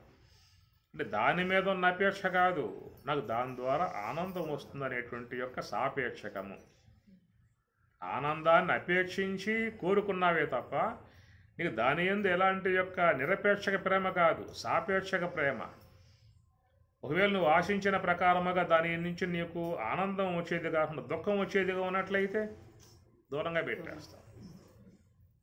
నువ్వు ఏదైతే ఇది నాకు ఆనందకారకం అని చెప్పని భావించావో, ఆనందకారకమని భావించినటువంటి యొక్క అంశం ఒకవేళ నీకేమన్నా దుఃఖానికి కారకం అయినట్లయితే పక్కన పెట్టేస్తా. అది ఎంత విలువైన వస్తువు కావచ్చుగాక పక్కన పెట్టేస్తారు. ఇప్పుడు ఎంతో బ్రహ్మాండంగా గృహ నిర్మాణం చేసుకున్నారు, మంచి మార్బులు పెట్టారు, దాంట్లో ఫ్యాన్లు వేసుకున్నారు, బెడ్రూమ్ మొత్తం పెట్టేసుకున్నారు, కట్టేసుకున్నారు, దాంట్లో గృహ ప్రవేశం కూడా చేసేసారు. కొద్ది కాలం ఉన్న తర్వాత వాళ్ళకి ఎన్నో కష్టాలు వస్తున్నాయి, బాధలు వస్తున్నాయి, దుఃఖాలు వస్తున్నాయి, ఏదనలు వస్తున్నాయి. ఏదో సుఖంగా ఉండే ఉద్దేశంతో వచ్చాము లోపలికి, ఇదేమిటి కష్టాలు వచ్చి పడుతున్నాయి మనకని చెప్పని ఆ సిద్ధాంతాన్ని పిలిపించారు. ఆయన చూశాడు, అరే దేవుడా అంత అస్తవ్యస్తంగా ఉన్నది, ఈశాన్యంలో ఉండాల్సినటువంటి యొక్క మరి పూజా మందిరం నీకు నైరుతిలో పెట్టుకున్నావు, ఆగ్నేయంలో ఉండేటువంటి యొక్క వంటశాల తీసుకుపోయి వాయువులో పెట్టుకున్నావు, ఎక్కడో ఉండేటువంటి లెట్రిన్ బాత్రూమ్లు పట్టుకొచ్చి ఈశాన్యంలో పెట్టుకున్నావు, ఉత్తరం వైపు పల్లం ఉండాల్సినటువంటి గృహాన్ని దక్షిణ వైపు పల్లం పెట్టుకుని నీరు పోయేట్లుగా పెట్టుకున్నావు, దక్షిణంలో కట్టుకోవాల్సినటువంటి గృహాన్ని ఉత్తరం భాగంలో కట్టుకుని దక్షిణంలో ఖాళీ పెట్టుకున్నావు. ఎవడో సుఖంగా ఉండే అవకాశాలు లేవు. ఒకవేళ మీరు ఉంటే ఉండొచ్చు, పోతే పోవచ్చులే. శాస్త్రం ఒకటి ఉందిగా మనకి, వేదాంత శాస్త్రంలాగా వాస్తు శాస్త్రం అని చెప్పేసి అని అంత విరుద్ధంగా కట్టారు వీళ్ళంతా కూడా. ఎవరు సుఖంగా ఉండే అవకాశాలు లేరు. ఒకవేళ మీరు కొంతమంది ఛార్జీలు కూడా పోయే అవకాశాలు ఉంటాయి ఈ మధ్యకాలంలో అని చెప్పి అనగానే ఏం చేస్తున్నారు అంత చాలామంది కొట్టిపారేస్తున్నారు. అప్పుడెప్పుడో కట్టిని వాళ్ళు కొంతమంది నమ్మి వెళ్ళిపోతారు, తక్కువ రేటుకి అమ్మేస్తారు. తక్కువ రేటు అని చెప్పి వీళ్ళు కొనేస్తారు వాస్తు విధంగా చూసుకోకుండా. తర్వాత దాన్ని కొట్టేసి మళ్ళీ సమూలంగా తీసి పారేసి మళ్ళీ పునాదులు చేసి మళ్ళీ కట్టేసుకుంటున్నారు. ఎందువల్ల అంటే దుఃఖానికి కారణం అయ్యింది అంటే తీసేసుకుంటారు. నాకు సుఖం రావాలి, నాకు ఆనందంగా ఉండడం, సంతోషంగా. ఇది ఆత్మ యొక్క స్వరూప లక్షణాలు అవి. నువ్వు ఆత్మస్వరూపుడు కాబట్టి అవే కోరుకుంటావు. మిగతాయి నీవి కావు కదా. నీవు కానటువంటివి వచ్చి పడితే నువ్వు ఊరుకోవు. కాబట్టి ఈ ప్రకారంగా ఏ యొక్క ఆనందం యొక్క అపేక్ష అనేటువంటి విషయం ఉన్నదో దాన్ని అపేక్షించే చెప్పేది యాజ్ఞవల్కి. ఆత్మనస్తు కామాయ సతిం ప్రియం. ఎందుకు ప్రియంగా ఉందని చెప్పానంటే ఆత్మనస్తు కామాయ ఆనందాన్ని, నాకు ఆనందం అందజేస్తుంది, నాకు సుఖాన్ని చేకూరుస్తుంది, నాకు సంతోషం చేకూరుస్తుంది ఉన్నంతవరకు ఎంతో ప్రేమ ఆప్యాయతలు అన్నీ ఉంటాయి. ఎప్పుడైతే తాను ఏ యొక్క అంశాన్ని కోరుకున్న అంశం ఉన్నదో అది లభ్యం కావట్లా, వేదన అయిపోయింది, బాధ అయిపోయింది, దుఃఖం అయిపోయింది, మనశ్శాంతి లేకుండా పోయింది, అప్పుడు ఏం చేస్తారు? అమ్మా నమస్కారం. ఏదైనా అంతే. తన ప్రేమాతిశయముగా ఉన్నటువంటి యొక్క ప్రియపుత్రుడు కావచ్చుగాక, ఒకవేళ వాడు ఆ తండ్రికి సుఖం చేకూర్చేవాడుగా, సంతోషం చేకూర్చేవాడుగా, ఆనందాన్ని చేకూర్చేవాడుగా, ఆహ్లాదం చేకూర్చేవాడుగా, అనుగుణ్యముగా, అనుకూలముగా తన యొక్క మార్గానికి సూచనగా ఉన్నట్లయితే వాడి ఎంతో ప్రేమ ఉంటుంది, వాత్సల్యం ఉంటుంది, అనురాగం ఉంటుంది. వాడికి ఏమైనా అయినా కూడా విలువల్లాడిపోతాడు. అదే వాడు కనుక ఆయనకి నిరంతరంగా బాధ కలగజేస్తూ, దుఃఖం కలగజేస్తూ, అపకీర్తి కలగజేస్తూ, అని మనశ్శాంతి లేకుండా చేస్తూ ఉంటే ఏం చేస్తాడు? రే బాబు దాంట్లో పోరా ఇక్కడి నుంచి, నీకు కొంత పడేస్తా, నీ ముఖాన పోరా అని చెప్పి పంపించేస్తాడు. దుఃఖాన్ని ఎవరో కూడా అపేక్షించారు. తన ఆత్మస్వరూపం, ఆత్మయే ఆనంద స్వరూపం కాబట్టి. ఇట్లా ఆయన చాలా బాగా చెబుతాడు యాజ్ఞవల్కి. ఆత్మనస్తు కామాయ సతిం ప్రియం భవతి, ఆత్మనస్తు కామాయ పతిం ప్రియం భవతి, ఆత్మనస్తు కామాయ ద్రవ్యం ప్రియం భవతి. ద్రవ్యాన్ని ప్రేమిస్తున్నామంటే నాకు సుఖాన్ని ఇవ్వాలి, ఆనందాన్ని ఇవ్వాలి, సంతోషం కలగజేయాలి. ఆ దుఃఖానికి హేతు అయ్యిందంటే కట్టకట్టి సముద్రంలో బారసరాపం తీసుకుపోయేదాన్ని కాస్త. ఏమి 2000 రూపాయల నోట్లు అప్పుడు చూసుకోలేదు, ఆ పెద్ద అయినా తీసుకుపోయి ఇంట్లో ఎక్కడో మూల పెట్టాడు కట్టకట్టి, మనం గమనించలేదు. తర్వాత బీడి పడింది ఆ పన్నే. 2000 రూపాయల కట్టలు, ఇంత పెద్ద కట్ట బ్యాంకులో పోయి పెట్టుకుంటామా? ఏం చేస్తా, రేపొత్తు చూస్తే పట్టుకుంటుంది. ఇంకా ఉన్నాయా మీకు ఇంట్లో అయ్యి? ఎంతకాలం చేస్తున్నారు ఈ విధంగా మీరు? ఏ బ్యాంకుల్లో పెట్టారు ఇంతవరకు మీరు? ఎవరెవరితో లాలుంచబడ్డారు మీరు? ఎంత మార్పిడి చేశారు? ఇంత ఉందంటే ఎంతో మీకు రెండు ఉండాలి ఇంతకుముందు. ఏ బ్యాంకుల్లో పెట్టావు చెప్పు, ఎవరెవరితో లాలుంచబడ్డావు చెప్పు. తీసుకుపోయి కొట్టి పడేస్తారు ఆ పాన్ని. మనకెందుకు బాబా అని చెప్పి ఉద్దేశంతో గుట్టుగా తీసుకుపోయి సముద్రంలోనూ నదిలోనూ పారేయటం. ఆ పని తీసుకుపోయి దుఃఖానికి హేతువైన వస్తువు పారేయటమే, ఎంతైనా కావచ్చు కాక. ఇదన్నమాట. కాబట్టి ప్రకారంగా అలాంటి యొక్క ఆనందం యొక్క అపేక్షే నీకు. ఏ దేవతను పూజేగాక, అయ్యా అమ్మ జగన్మాత నమస్కారం అమ్మ, నీకు అష్టోత్తరాలతో పూజ చేశాను, సహస్రనామాలతో పూజ చేశాను, నీకు అభిషేకాలు చేసా, బంగార బిందులతో అభిషేకాలు చేశాను, ఎక్కడెక్కడో పూలన్నీ పట్టుకొచ్చి నీకు అలంకారంగా చేసేసాను. ఎందుకు చేసావురా? నేను ఆనందంగా ఉండాలి, సంతోషంగా. మా కుటుంబం అందరూ పిల్ల జల్ల మొత్తం కూడా సంతోషంగా చూడుస్తాను, ఆనందంగా చూడు, ఇంతే కావాలి. అప్పుడు అమ్మవారు ఏముంటుందంటే, పని చేయరా, దగ్గరలో గురువు గారు ఉంటారు, ఆడ పోయి ఉపదేశం పొంది యోగాభ్యాసం ఒకటి ఉన్నది, అది కొంచెం చీలిస్తే నువ్వు లోనకు పోతావు, నీకు ఆత్మ నుంచే నీకు ఆనందం రావాల్సి ఉంటుంది చెప్తుంది అమ్మగారు. చెప్పాలి కూడా నిజంగా, ఎందుకంటే ఆనంద స్వరూపం బ్రహ్మము కాబట్టి. అందుచేత ఈ ప్రకారంగా మరి చూస్తే అందరూ కూడా భగవంతుని వైపుకే తిరిగి ఉన్నారనేది ఒక అంశం. ఏ యథా మాం ప్రపద్యంతే తాం తథా ఏవ భజామ్యహం మమ వర్తమా అనువర్తంతే మనుష్యాః పార్థ సర్వశః.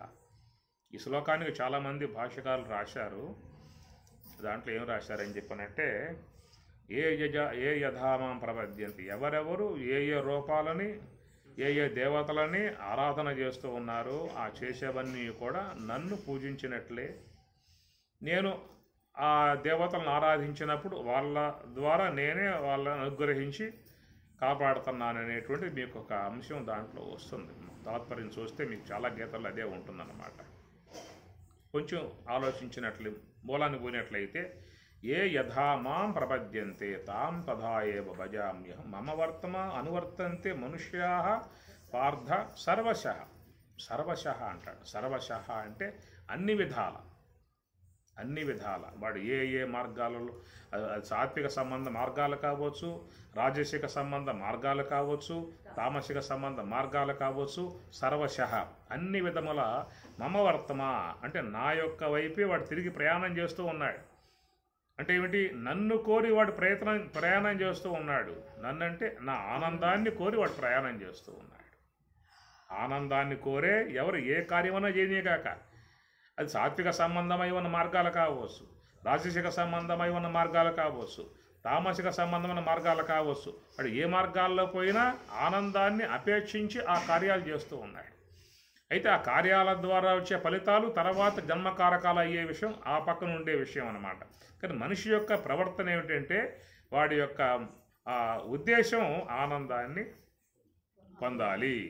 మమ వర్తమా, మమ నా యొక్క వర్తమా, నా మార్గంలో ఉన్నాడు, నా వైపుకు తిరిగి ఉన్నాడు. మమ అంటే నా యొక్క, నా యొక్క నువ్వెవరవయ్యా? నువ్వెవరు? ఎవరు నువ్వు?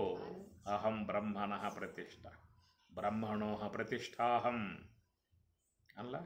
బ్రహ్మణోహ ప్రతిష్టాహం అహం బ్రహ్మణ, నేను బ్రహ్మమును అన్నాడు. ఏమి మనమేమంటున్నాం కదా, అహం బ్రహ్మాస్మి అని చెప్పని. ఆయన బ్రహ్మం కాదా? ఆయన బ్రహ్మమే, నువ్వు బ్రహ్మమే. నత్వేవాహం జాతునాసం నత్వం నేమే జనాధిపాహ నచైవ స న భవిష్యామ. ఇప్పుడు తొలిలో 2వ అధ్యాయం ప్రప్రథమంలోనే ఎత్తుకోవటమే, ఆయన ఆరంభం చేయటంతోనే మొట్టమొదటి ఆయన చెప్పాడు అశోచ అనవశోచ, శోకింపదగినటువంటి విషయమే నువ్వు శోకిస్తున్నావురా అన్నాడు. ముందు భగవద్గీత ప్రథమంగా ఉపక్రమ విధానంలోనే ఆయన శోకం అనేటువంటి అంశంతోనే ఆయన గారు పాయింట్ లేవదీశాడు. అశోచ అన్వశోచ, శోకింపదగని విషయంగా శోకిస్తూ ఉన్నావు. పండితాహ నా అనుశోచంతి, పండితులై ఉన్నటువంటి వారు నా శోచంతి, శోకించరు. కారణం ఏంటంటే వాళ్ళు స్వరూపానుభవాన్ని పొందారు. పండితులు అంటే ఏదో శాస్త్రాన్ని పఠనం చేసి, వేదాలన్నీ పఠనం చేసి వల్లించే విధానంగా కాదు పండిత అనేటువంటి మాట. మన దృక్పథంలో ఆ భావం ఉంటుంది, కానీ కృష్ణుడి భావంలో వేరే ఉన్నది పండిత అనే మాటకి. ఎవరా పండితుడు అని చెప్పానంటే విద్యావని సంపన్నే బ్రాహ్మణే గవిహస్తిని సునిశైవ స్వపాకేశ పండితా సమదర్శన. సమ అంటే బ్రహ్మం, నిర్దోషం, ఈ సమం బ్రహ్మ. కనుక బ్రహ్మమును దర్శిస్తూ ఉన్నటువంటి అతనిని పండిత అనే మాట వాడతాడు. ఇంకో చోట కూడా వాడతాడు అదే పాట. యస్య సర్వే సమారంభా యస్య సర్వే ఆరంభా కామ సంకల్ప వర్జితా జ్ఞానాగ్ని దగ్ధ కర్మణం తం ఆహు పండితం బుధా. వాడు సమస్త కర్మలను జ్ఞానాగ్ని చేత కాల్చి వేసుకున్నాడు. నివృత్తి మార్గంలో పయనించి స్వరూపం లయమైపోయాడు. ఆ స్వరూపములో లయమయ్యి బ్రహ్మము యొక్క తత్వం, బ్రహ్మమే తానే ఉన్నటువంటి యొక్క స్థితిలో ఉన్నటువంటి వాడిని పండిత అనే మాటగా పరమాత్మ గీతలో ప్రతిష్టాత్మకముగా చెప్పుకొస్తాడు. ఏమి ఆ విధముగా ఉన్నటువంటి పండితుడు నా అనుశోచంతి గతాసూన్ అగతాసూన్, పోయిన వాటి గురించి పోబోయే వాటి గురించి ఆయన ఏడ్చే విధానం లేదు. ఎందువల్ల అంటే ఇది కాలమానం, కాలం యొక్క ధర్మాలు అవన్నీ కూడా గతాసూన్ అగతాసూన్. గతాసూన్ కాలం తీసుకుపోయింది. అరే కాలం కల్పించుకుంటున్నది, కొంతకాలం నడిపించుకుంటుంది, ఆ తర్వాత తనలో లయం చేసుకుంటుంది. ఇది కాలధర్మం. అదంతా కూడా లేనివి కల్పిస్తుంది, కొంతకాలం నడిపిస్తుంది, చివరి తనలో కలిపేసుకుంటుంది. కొత్తగా వచ్చిన అంశం కాదు, అనాదిగా సాగుతున్న విధానం. ఎంతమంది రాలేదు, ఎంతమంది నడక కొనసాగించలేదు, ఎంతమంది మళ్ళీ కాలగర్భంలోకి వెళ్ళిపోలేదు. కనుక కాలం చేసుకునేటువంటి కార్యములో మనం చెయ్యి పెట్టాల్సిన అవసరం లేదు, మనం తలపెట్టాల్సిన అవసరం లేదు, ఆమె చేసుకుంటూ ఉన్నది.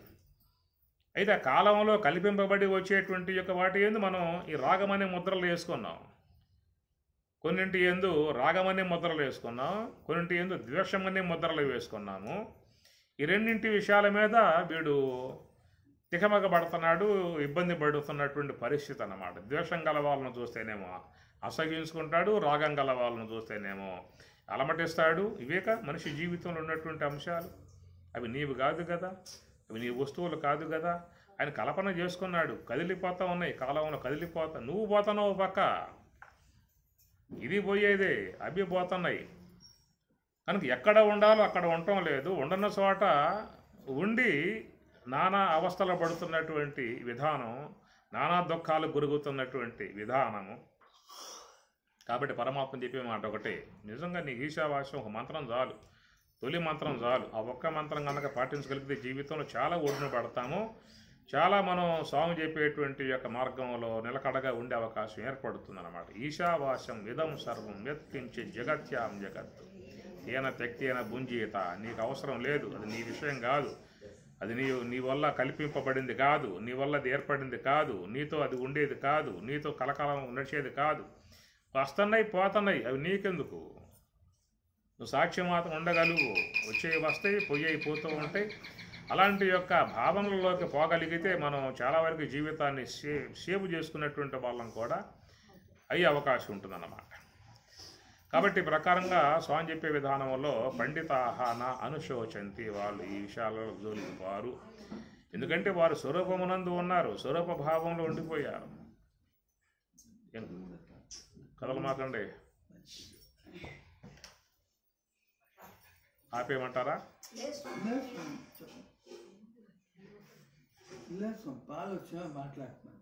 ఎవరు పోతారు పోని, మనకెందుకు? ఏం చెప్పాను ఏం చెప్పాను?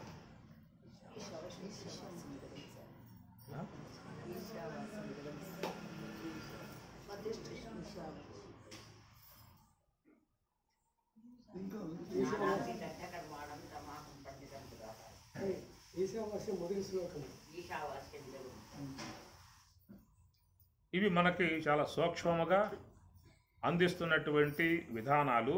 మనం చాలా వరకు ఏంటంటే మన యొక్క అజ్ఞానం పైన వేసుకుని, మన యొక్క తెలియనితనం పైన వేసుకుని, తెలిసిన విధానం నుంచి ఏదో తెలిసిన తనం నుంచి మనం తెలియనితనాన్ని తెలిసినతనంగా భావించుకుని వ్యవహారం చేస్తున్నటువంటి పని.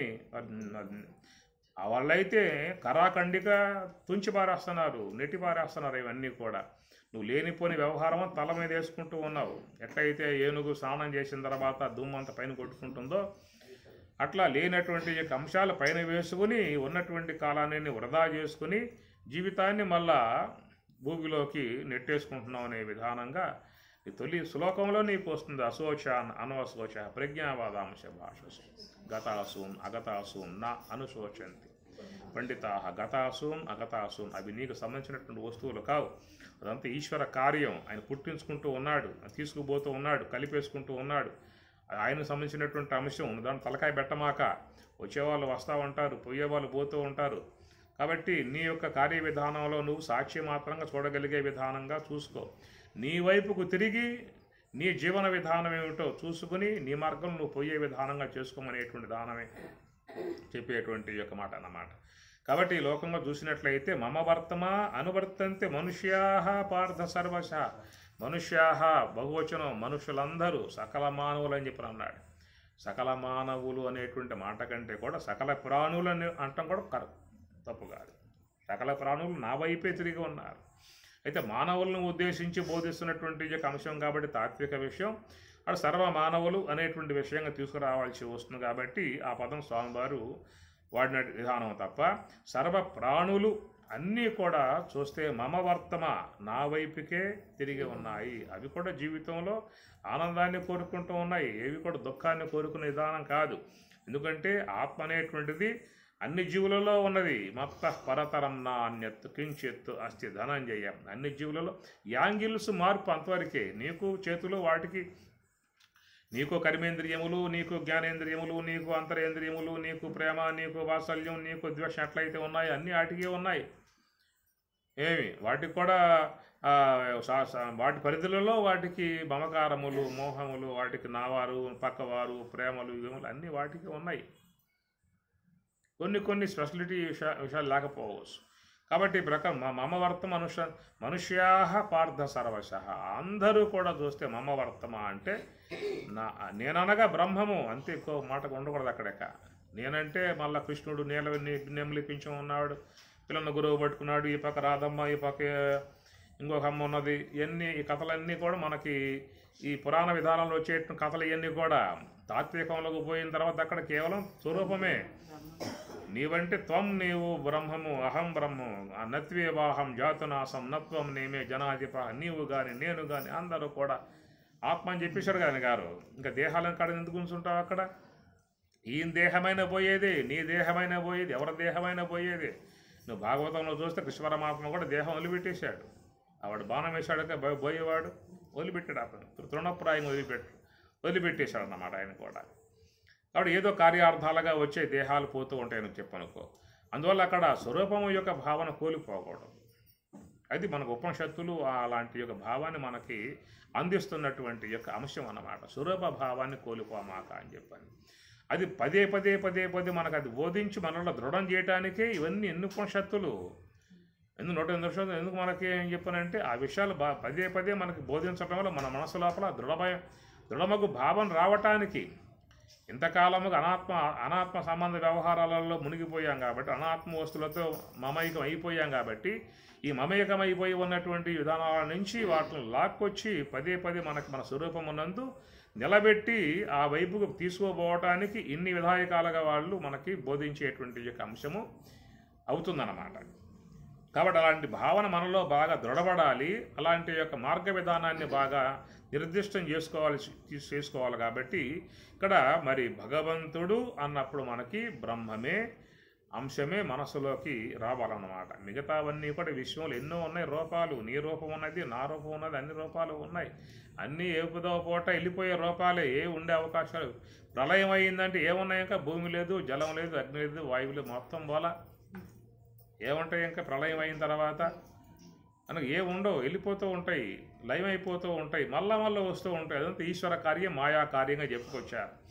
కాబట్టి మనకేంటంటే ఈ రూపములు అనేటువంటి యొక్క వాటి మీద బాగా మనస్సు చేరుకుపోయి ఉంది కాబట్టి స్వరూపం వైపుకు పోవటానికి రాలేకపోవడం గల కారణము అది ఉపనిషత్తుల యొక్క పఠనం ద్వారా, ఉపనిషత్తుల యొక్క శ్రవణం ద్వారా మన మనసును బాగా దృఢపరుచుకొని ఆ నివృత్తి మార్గం వైపుకు పోయేటువంటి మార్గాన్ని బాగా అభ్యాసం చేయాలనేటువంటి యొక్క విషయం కనుక. కాబట్టి ఇక్కడ పరమాత్మ బ్రహ్మము అనే మాటలు చెప్పినప్పుడు వాళ్ళు చెప్పేటువంటిది ఆనంద స్వరూపుడే ఉన్నటువంటి భగవంతుని వైపుకి అందరూ తిరిగి ఉన్నారు. సర్వమానవులు తిరిగి ఉన్నారు. వాళ్ళు క్రైస్తవులు కావచ్చు, ఇస్లామిక్ వాళ్ళు కావచ్చు, బౌద్ధులు కావచ్చు, జైనులు కావచ్చు, ఏ ఒక్క మతాలుగా ఉన్న వాళ్ళైనప్పటికీ కూడా మానవులు అనబడేటువంటి వాళ్ళందరూ కూడా బ్రహ్మం వైపుకే, భగవంతుని వైపుకే తిరిగి ఉన్నారనేటువంటి విషయం, ఆనందాన్ని వాళ్ళు అపేక్షిస్తూ ఉన్నారు. ఆనందం బ్రహ్మం యొక్క లక్షణం. అది ఆనందం బ్రహ్మం యొక్క లక్షణం. నీకు బ్రహ్మము కనపడదు, నీకు ఆనందమే గోచరిస్తుంది. ఇంకో మాట ఏంటంటే ఇక్కడ మీకు చెప్పాల్సిన విషయము, ఒక ద్రవ్యం ఉందంటే ద్రవ్యం గోచరించదు నీకు. ఆ ద్రవ్యములో ఉన్నటువంటి యొక్క లక్షణము, గుణములే గోచరిస్తాయి మీకు. ఆకాశం తెలియబడదు, ఆకాశంలో ఉన్న శబ్దమే తెలియబడుతుంది నీకు. వాయువు తెలియబడదు, వాయువు యొక్క స్పర్శే తెలియబడుతుంది నీకు. అగ్ని తెలియబడదు, అగ్ని యొక్క రూపమే తెలియబడుతుంది. జలం తెలియబడదు, జలం యొక్క రసమే తెలియబడుతుంది. నాలుగుకి జల గుణం తెలియబడుతుంది, ఆకాశ గుణం తెలియబడుతుంది, వాయు గుణం తెలియబడుతుంది, అగ్ని గుణం తెలుస్తూ ఉన్నది, జల గుణం తెలుస్తున్నది, పృథివీ గుణం తెలుస్తూ ఉన్నది. గుణాలకు ఆశ్రయం ద్రవ్యం అన్నమాట. గుణాలకు ఆశ్రయం ద్రవ్యం. ద్రవ్యములు అనేటువంటివి ఇంద్రియాల గోచరించే అవకాశం కాదు. ఎందుకని చెప్పానంటే ఇంద్రియములు అనబడేటువంటివి పంచభూతముల కార్యాలు. పంచభూతాలకు ఇంద్రియాల కారణం కాదు. ఇంద్రియాల వల్ల పంచభూతాలు ఏర్పడలేదు, పంచభూతాల వల్ల ఇంద్రియాలు పుట్టాయన్నమాట. కాబట్టి ఈ కార్యము కారణాన్ని గుర్తించే అవకాశాలు లేవు. తండ్రి పుట్టుకను కొడుకు గుర్తించే అవకాశం కాదు. అట్లా కారణముల యొక్క స్వరూపాలని కార్యములు గుర్తించలేవు. ఎప్పటికైనా ఈ కార్యములు కారణములో విలీనం కావాల్సిందే. అగ్ని కార్యం జలం కాబట్టి జలం అగ్నిలో లయమైపోతుంది.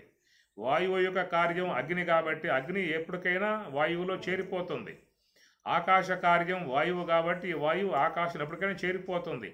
ఎప్పటికైనా కార్యములు కారణములో చేరిపోవాల్సింది. కార్యకారణ కర్తృత్వే హేతు ప్రకృతి ఉచ్యతే, పురుష సుఖదుఖానాం భోక్తృత్వే హేతురుచ్యతే.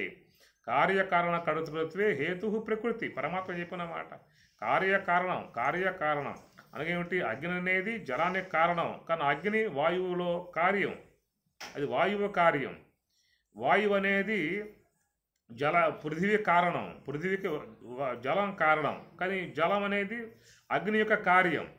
దీని కారణముగా ఉన్నది, దాని విషయంలో కార్యముగా ఉందన్నమాట. కాబట్టి ఈ పృథివీ అనేది జలంలో కలిసిపోతుంది, మట్టిగడ్డ జలంలో కలిసిపోతుంది. ఎందువల్ల? ఇది జల కార్యం కాబట్టి పృథివీ దాంట్లో కలిసిపోతుంది. ఈ జలం అగ్నిలో కలిసిపోతుంది, అగ్ని వాయువులో చేరిపోతుంది, వాయువు ఆకాశంలో చేరిపోతుంది. ఎప్పటికైనా మొత్తం పోయేట్టు, అన్ని రూపాలు పోయేటువంటి అన్నమాట. కాబట్టి ప్రకారముగా ఈ రూపాలన్నిటినీ కూడా ఎప్పటికైనా కాలాంతరంలో కాలగర్భంలో కలిసిపోయేటువంటి యొక్క అంశాలు ఏవి కూడా ఉండవు. ఉండేది మాత్రం ఎప్పటికీ బ్రహ్మ పదార్థం ఒకటే. దాని సత్యము, త్రికాలాబాధ్యము, అవస్థాత్రయానికి, దేహత్రయానికి, ఆ కాలత్రయానికి అన్నిటికీ కూడా అతీతముగా ఉన్నటువంటి స్వరూపం బ్రహ్మము కాబట్టి, ఆ బ్రహ్మమే నీవై ఉన్నావు కాబట్టి, ఆ బ్రహ్మము ఆనంద స్వరూపమై ఉన్నది కాబట్టి, అట్టి ఆనందం అనేటువంటిదియే బ్రహ్మము యొక్క లక్షణం. నీకు లక్షణమే గోచరిస్తుంది, బ్రహ్మం గోచరించదు. ఎందుకంటే చెప్పుకున్నాం కదా, వ్యావహారిక ద్రవ్య విషయంలోనే నీ గుణాలు గోచరిస్తాయే తప్ప ద్రవ్యం గోచరించదు. దాంట్లో గుణాలు అని చెప్పి అన్నాం, ఇక్కడేమో లక్షణం అన్నాం. బ్రహ్మము యొక్క స్వరూపంలో ఉన్నటువంటి యొక్క ఆనందం అనేది లక్షణం. అది సత్యం, జ్ఞానం, అనంతం, ఆనందం. ఆనందో బ్రహ్మేది విజానాథ్ అని చెప్పినట్లుగా ఇవన్నీ బ్రహ్మము యొక్క లక్షణాలు. లక్షణం అంటే మారనిది, గుణాలు మారే విధానం ఉంటుంది, లక్షణములు మారవన్నమాట. అందుచేత బ్రహ్మము అని చెప్పన్నప్పుడు, బ్రహ్మ ప్రాప్తి అని చెప్పన్నప్పుడు బ్రహ్మము యొక్క ఆనందంలో మునకల వేయటమే నువ్వు బ్రహ్మమును పొందినట్లు. బ్రహ్మానందవారాశివాసన ఒక్కింసుక సోకినేని ప్రవినాశం బొందు బ్రహ్మానందవారాశివాసన. కాబట్టి ఆ బ్రహ్మానందములో మునిగిపోతాడంతే ఏకవాడక. ఆ యోగ సమాధిలోకి పోయినప్పుడు ఆ బ్రహ్మానందములో మునిగిపోతాడు. బ్రహ్మానందమే తానే ఉంటాడు. కాబట్టి అలాంటి యొక్క ఆనందం అనబడేటువంటి బ్రహ్మము యొక్క స్వరూప లక్షణం కనుక ఆ లక్షణాన్ని అపేక్షించే లోకములందరూ కూడా సర్వశః అన్ని విధముల యజ్ఞములు చేయి, యాగములు చేయి, పూజలు చేయి, స్వర్గలోకానికి పోతాను, వైకుంఠానికి పోతా, ఎక్కడికి పోయేదామని చెప్పన్నా ఆనందంగా ఉండే చోటు చెప్పాయి నేను పోతా అంటాడు వాడు. దుఃఖంగా ఉండే చోటు చెప్పవాక ఆనందంగా ఉండేటువంటి ఏవైతే ఉన్నాయో, స్వర్గం ఎందుకు పోతున్నాడు వీడు, నరకం ఎందుకు పోడు వీడు, ఏమైనా నరకాన్ని పంపుతారని చెప్పాను, నాకు వద్దని చెప్పాను. మరి స్వర్గం ఎందుకు వీడికి అపేక్ష, ఆనందం ఉంటుందా? ఏదైనా ఆనందం అనేటువంటిది ఉన్నది చెప్పండి, అడగపోతా అని చెప్పి అంటాడు. అంటే స్వరూపత వాని లక్షణం ఆనందం కాబట్టి ఆనందంగా ఉండాలనేటువంటి యొక్క అపేక్ష అన్నమాట. అంటే ఆనందాన్ని మనం నిత్య జీవితంలో రోజువారీగా పొందుతున్నటువంటి విధానం ఒక ప్రాజ్ఞుడు అనే మాట. ఎందుకంటే విశ్వడికి ఆ ప్రాప్తం లేదు. ఎందుకు గందరగోళంలో పడిపోయాడు, ఇంద్రియాలు, వివాసంలో, గీసంలో వ్యవహారం అంతా పడిపోవటం వల్ల లభ్యం కాలేదు. అటనే తైసుడు ఏమన్నా పొందాడా అంటే అక్కడ కూడా ఇక్కడ వ్యవహారం అక్కడ మళ్ళా బదిలీ అవుతుంది. కాబట్టి ఇక్కడ స్థూల వ్యవహారం, అక్కడ సూక్ష్మ వ్యవహారం, ఇక్కడయ్యి అక్కడ ఉండేదన్నమాట. ఆడ కూడా గందరగోళ వ్యవహారం కాబట్టి అక్కడ స్వరూపానుభవాన్ని పొందే అవకాశం లేకుండా పోయింది. కాబట్టి విశ్వడికి ప్రాప్త్యంసని ఆనందము, తేజస్సునికి ప్రాప్త్యంసని ఆనందం ప్రాజ్ఞుడు వాడు పొందగలుగుతున్నాడు. కాబట్టి వాడు ప్రాజ్ఞుడు. ప్రకర్షేణ ప్రజ్ఞ సమగ్రం అన్నమాట. కాబట్టి వాడిని ఏమన్నారంటే ప్రాజ్ఞ అన్నారు. వాడిని ఏకీభూత ప్రజ్ఞాన ఘన ఆనందమయ ఆనందభుక్కు అన్నాడు. మరి కేవలం ఆవరణాత్మికమై ఉన్నటువంటి యొక్క తెలియనితన విధానంలో మార్గంలో పోయి, చీకటి మార్గంలో పోయి, అజ్ఞానం యొక్క ఆవరణముతో ఆవహించి ఉన్నటువంటి యొక్క దాంట్లో పొందిన దానికి ప్రజ్ఞాన ఘన ఆనందమయ ఆనంద భుక్ అని చెప్పి అంటున్నావు అంటే ఇక అసలు చీకటే లేనటువంటి యొక్క ప్రకాశ మార్గంలో పోయిన వాడు ఏం చెప్పాలి? అక్కడే వాడు వీడి కాదు ఏం చెప్పాలి? మాటలు లేవక వాడికి ఇక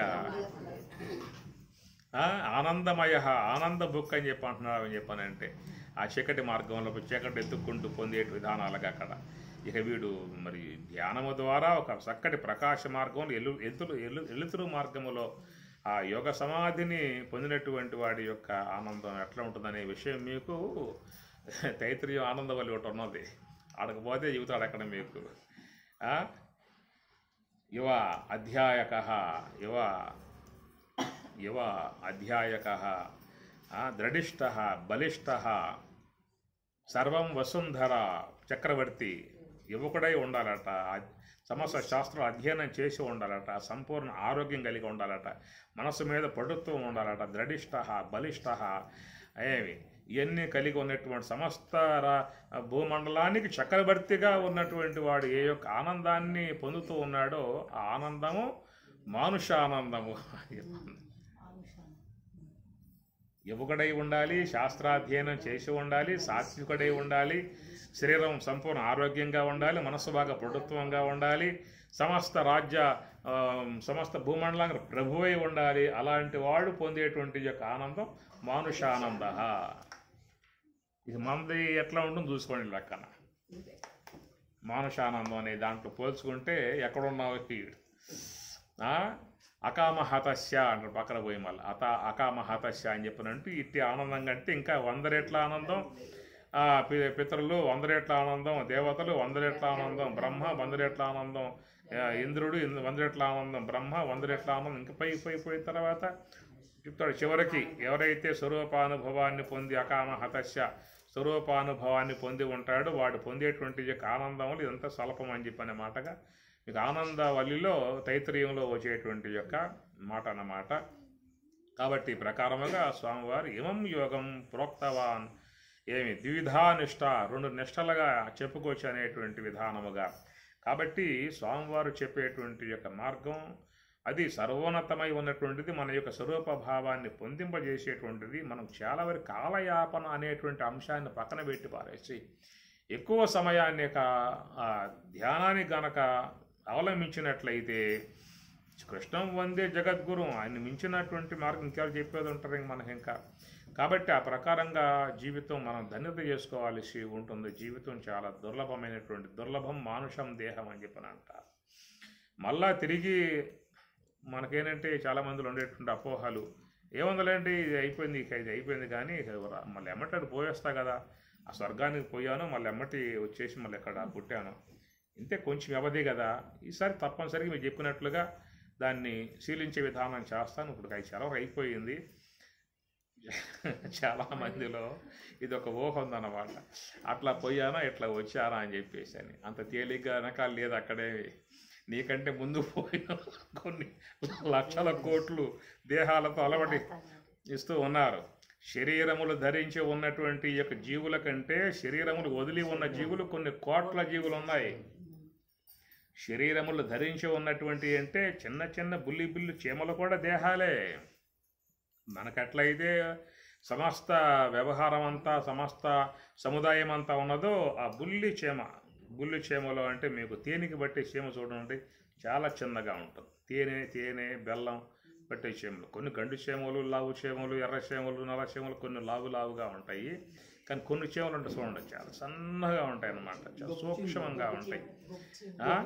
నువ్వు కనుక చూడగలిగితే దానికి నోరు ఉన్నది, పన్నులు ఉన్నాయి, నాలుక ఉన్నది, అన్నవాహిక ఉన్నది, లివర్ ఉన్నది, కిడ్నీలు ఉన్నాయి, హార్ట్ ఉన్నది, దానికి లోపల 72,000 నాడులు ఉన్నాయి. దానికి 72,000 నాడీ మండలాలు ఉన్నాయి. దానికి కన్నులు ఉన్నాయి, దానికి పొట్ట ఉన్నది, దానికి గుడ్లు పెట్టే విధానం ఉన్నది, అది కూడా పిల్లల్ని పెంచుకునే విధానము, దానికి మమకారము, దానికి మోహము, దానికి కూడా తావరాలు. చూడగలిగితే ఉన్న మొత్తం ఇప్పి లోపల ఎన్ని ఉన్నాయి చూడవచ్చు అన్నమాట. దాంట్లో ఇంత సూక్ష్మంగా నిర్మాణ ప్రక్రియ వచ్చేసిందన్నమాట. అది అంత సూక్ష్మంగా నిర్మాణం అయ్యిందంటే నిర్మాణం చేసేవాడు ఇంకెంత సూక్ష్మంగా ఉండాలి. అసలు నీ కంటి కనబడే వస్తువుగా ఉన్నటువంటి యొక్క బుల్లి చీమ అని చెప్పి అంటున్నావు, నీ కంటి కనబడకుండా ఇంకెన్నో ఉండి లోనకపోతే నువ్వు మైక్రోస్కోపే చూడు, ఇంకా చాలా నీ కన్ని కనబడమాట. వాటికి కూడా అన్నీ ఉన్నాయి, జ్ఞానేంద్రియాలు, కర్మేంద్రియాలు, అంతరేంద్రియాలు, అన్నవాహిక, దాని లివరు, కిడ్నీలు, హార్టు, గీటు, అన్నవాహిక, బ్రెయిను, పన్నులు, గిన్నులు, నేత్రాలు, చెవులు, వాటికి ఇట్లా చూస్తే అసలు నిర్మాణం చేసేవాడు ఇంకెక్కడ ఉన్నాడు లోపల. అక్కడ అనోరణీయ అనుమహతో మహీయ అనోహనీయ ఎక్కడో ఉన్నాడు, అక్కడి నుంచి పంపిస్తూ ఉన్నాడు.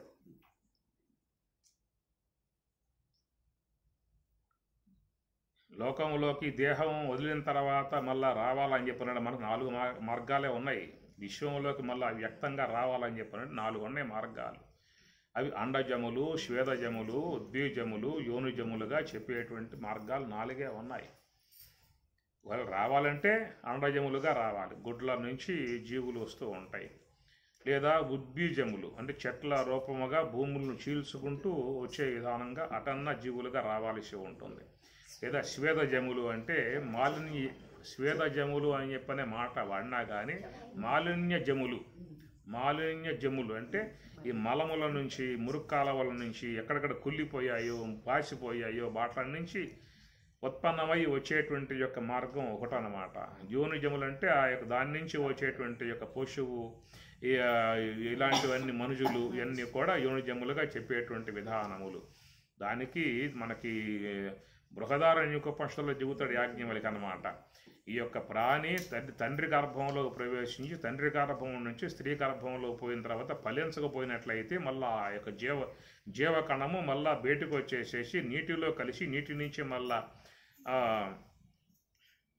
ఆ నీటి నుంచి మేఘాల్లోకి పోయి, మేఘాల నుంచి వర్షించి మళ్ళీ సస్యముల్లోకి పోయి, సస్యముల నుంచి మళ్ళీ ఈ ఆహార రూపముగా గర్భంలోకి పోయి, గర్భంలో జీర్ణమైన తర్వాత వీర్యకణంగా మారిన తర్వాత అది మళ్ళీ స్త్రీ గర్భంలోకి పోయినప్పుడు మళ్ళీ వాడు ఫలిస్తేనే మళ్ళీ అక్కడ దేహం ధరించి వచ్చే అవకాశం ఏర్పడుతుంది. వైజ్ఞానికంగా చెప్పేటువంటి యొక్క మాట ఏంటంటే పురుషుడి నుంచి వెలువడేటువంటి యొక్క రేతస్సు నుంచి 30 కోట్ల మంది బయలుదేరతారట స్త్రీ గర్భంలోకి. 30 కోట్ల కణాలతో ఉన్నటువంటి యొక్క రేతస్సు ప్రవేశించినప్పుడు అవి ఆ గర్భాశయాన్ని చేరటానికి పరుగులు తీస్తే ఆ పరుగులు తీసే విధానంలో బలహీనముగా ఉన్నటువంటి కణాలన్నీ కూడా అంతరించగా ఏ ఒక్కడో రన్నింగ్ చేసి మహావీరుడై వాడు గర్భాలయం అది అక్కడ ఆ దేవుడు మళ్ళా రూపం దాల్చి బయటకు వచ్చే విధానం అన్నమాట. గర్భాలయం అన్నారు. ఒక్కడికే దాంట్లో పరమేశ్వరుడు ఇచ్చాడు. మేము 10 మంది ఉన్నామండి, 10 మందికి మాకు అవకాశం అని చెప్పినట్టు ఆయన ఇవ్వడు. మేము 30 కోట్ల మంది వచ్చామంటే మొత్తం 5 దారులు అయిపోయారు వాళ్ళు. మేము 10 మంది కలిసి వస్తూ ఉన్నాము, మా 10 మందికి దాంట్లో గర్భాలయంలో ప్రవేశించే అవకాశం ఇవ్వమని చెప్పానంటే ఇస్తాడా? 10 మందిని కంటుందా తల్లి? కొన్ని జీవులకి ఏదో ఉన్నాయి, ఆ పక్కన పెట్టేయండి. ఇక్కడ మాత్రం ఒక్కడికే పర్మిషన్ ఉంటుంది. ఆ ఒక్క కణజాలం గర్భాశయంలో ప్రవేశించింది, అది కాస్త ద్వారం మూసుకుపోతుంది, వైకుంఠ ద్వారం మూసుకుపోతుంది అంతే. ఈ మిగతా వాళ్ళంతా కూడా మళ్ళీ బయటకు వచ్చేసి మళ్ళీ నీటిలో కలిసి మళ్ళీ మేఘాల ద్వారా వర్షించి సస్యముల్లోకి పోయి అక్కడి మళ్ళీ పురుషుల గర్భంలో పోయి మళ్ళీ మీకు ఈ విషయాలన్నీ కూడా ప్రశ్నోపనిషత్తులో బాగా వస్తాయి. ప్రశ్నోపనిషత్తులో పిప్పలాద భగవానుల వారు 6 మంది శిష్యులు వచ్చినప్పుడు 6 మందిలో మొదటి వాడు కబంది కాత్యాయన వాడు అడుగుతాడు ఈ ప్రశ్న అన్నమాట. మీకు మొదటి ప్రశ్నలో వస్తుందన్నమాట ఇదంతా కూడా. రయించ ప్రాణంచ అని చెప్పినంటూ చక్కగా వచ్చే పదాలు అవన్నీ కూడా. కాబట్టి ఈ ప్రకారముగా పురుషుడు స్వీకరించేటువంటి యొక్క ఏ ఆహారం అయితే ఉన్నదో ఆహారం అంతా కూడా సర్వేశ్వరుడు నరాగ్ని రూపముగా గర్భమునందు ఉన్నటువంటి వాడై ఆయన గారు ఆ పదార్థం అంతా కూడా జీర్ణం చేస్తున్నటువంటి విధానం కదా. అహం నరో భూత్వ ప్రాణినాం దేహమాశ్రిత ప్రాణాపాన సమాయుక్త పచామ్యన్నం చతుర్విధం. ఆ విధముగా పచనం చేసిన తర్వాత ఆ యొక్క అదంతా కూడా శరీరంలో రక్త కణాలుగా మారుతున్నాయి. అక్కడి నుంచి ఆహారం అంతా రక్త కణాలుగా మారుతున్నాయి. ఆ రక్త కణాల నుంచి మారేటువంటి యొక్క ఆ భాగమే తిరిగి మరలా వీర్యముగా మారుతాయి.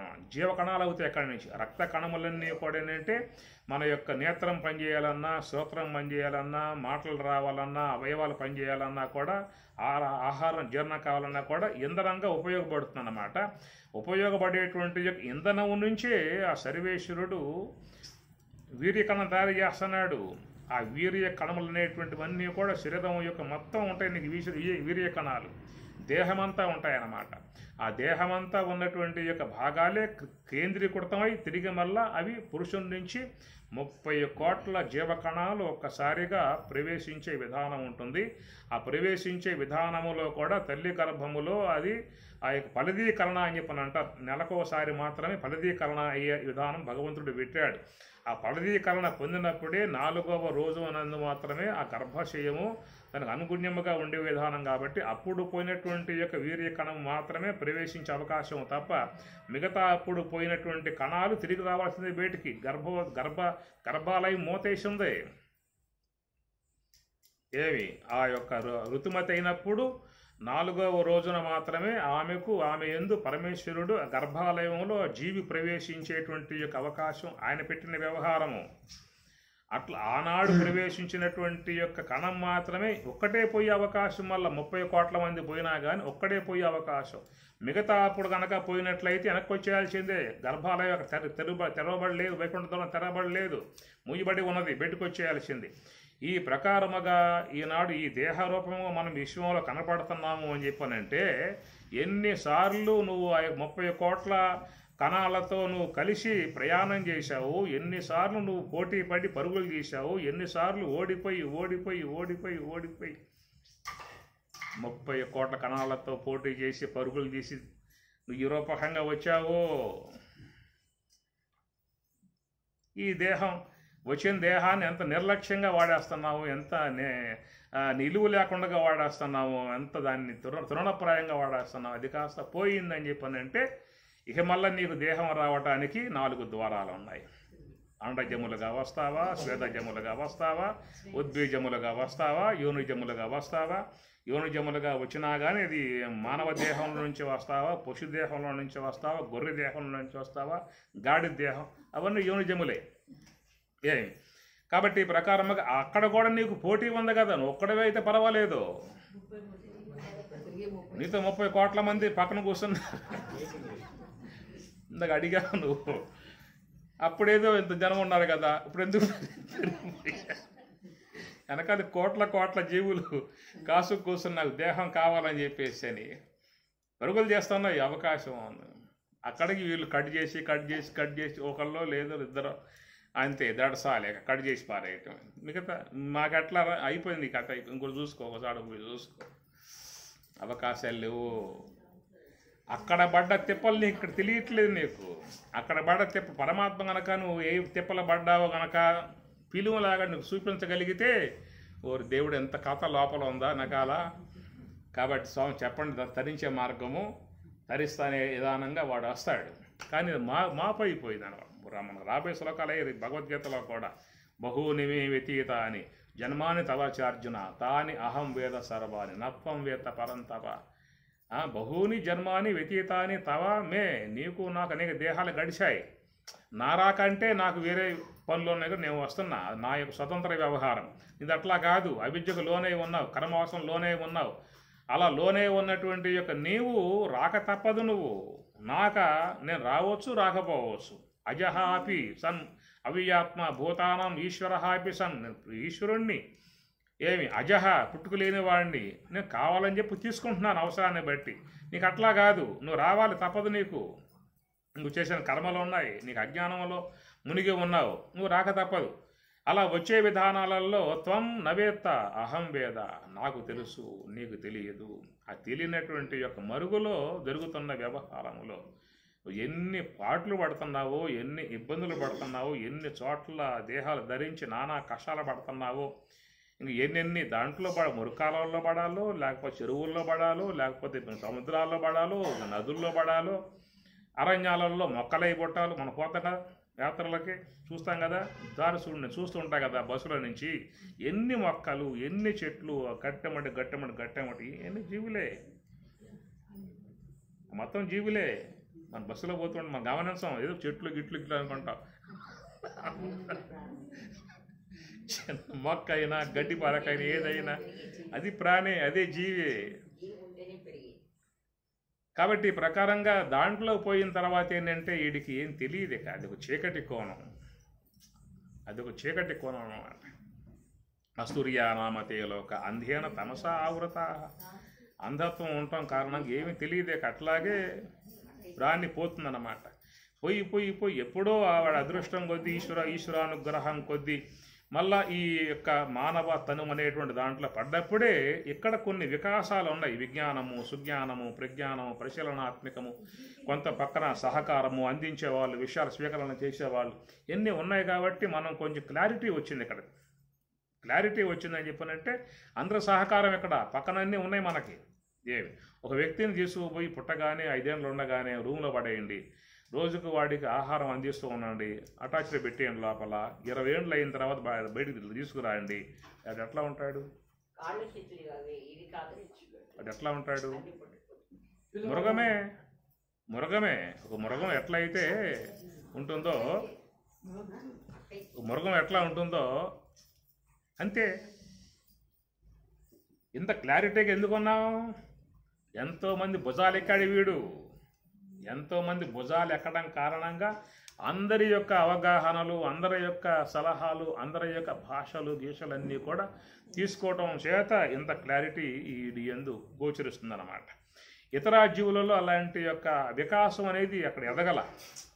ఇక్కడ మనకి వేదములు, ఉపనిషత్తులు, భగవద్గీత, బ్రహ్మసూత్రములు, అనేక మంది మహాత్ములు, యతీశ్వరులు, సాధువులు, పరివరాజకులు, విద్వసత్తములు, విదుషీములు, యోగులు, జ్ఞానులు, పండితులు ఎంతమంది చెప్పేవాళ్ళు ఉన్నారు. కాబట్టి మనలో క్లారిటీ వచ్చి ఆత్మనాత్మల విచారణ చేసుకొని యమనియమాదులు పాటించుకుంటూ స్వరూపంలోకి వెళ్ళిపోయే అవకాశం ఉంది. ఎక్కడ అందుబాటులోకి వచ్చాము, ఎక్కడ బ్రహ్మములకు దగ్గరగా వచ్చాము, ఇప్పుడు అందుబాటులోకి వచ్చేసాం. దగ్గరే, మనకి చాలా దగ్గర. ఎంత దగ్గర అంటే అత్యతిష్ట దశాంగులం. ఆయనకి మనకి 10 అంగుళాలే దగ్గర. తత్ దూరే తద్దు అంతికే తదంతరస్య సర్వస్య తత్ దూరే తద్వత్ అంతికే. తెలుసుకుంటే దగ్గర, తెలియకపోతే దూరం, ఎక్కడికో పోతూ ఉంటాం. 10 అంగుళములు. ఆ శ్వాస కాస్త ఆగిందా అంటే చాలంతే, దగ్గరైపోయావు. ఆ పొడతో పరిసమాప్తి. లేదా అంటే ఇక తర్వాత ఎట్లా ఉంటుందో చెప్పలేము. విశ్వం అంతా కూడా తెర వెనకాల ఆ కథ ఉన్నది, తెర ముందు ఈ కథ ఉన్నది. తెర ముందు ప్రస్తుతం మనం ఇక్కడ ఏవో చూస్తూ ఉన్నాం, తింటూ ఉన్నాం, మధ్యాహ్నం టీ తాగాము, తర్వాత బురుగులు పెడితే బురుగులు తిన్నాము, ఇంకేదో ఉప్పుడు బియ్యం అన్నారు, ఇప్పుడు ఉపవాసం అని చెప్పి ఉప్పుడు బియ్యం నాకు కూడా పెట్టారు. గడుస్తుంది బండి ఇట్లాగా. ఇక తర్వాత తెర వెనక్కి అలా అక్కడ ఉన్నాయి మన తాతలు ముత్తాతలు, కోటాను కోటలు. నేను పొందాలి నువ్వు పొందాలి.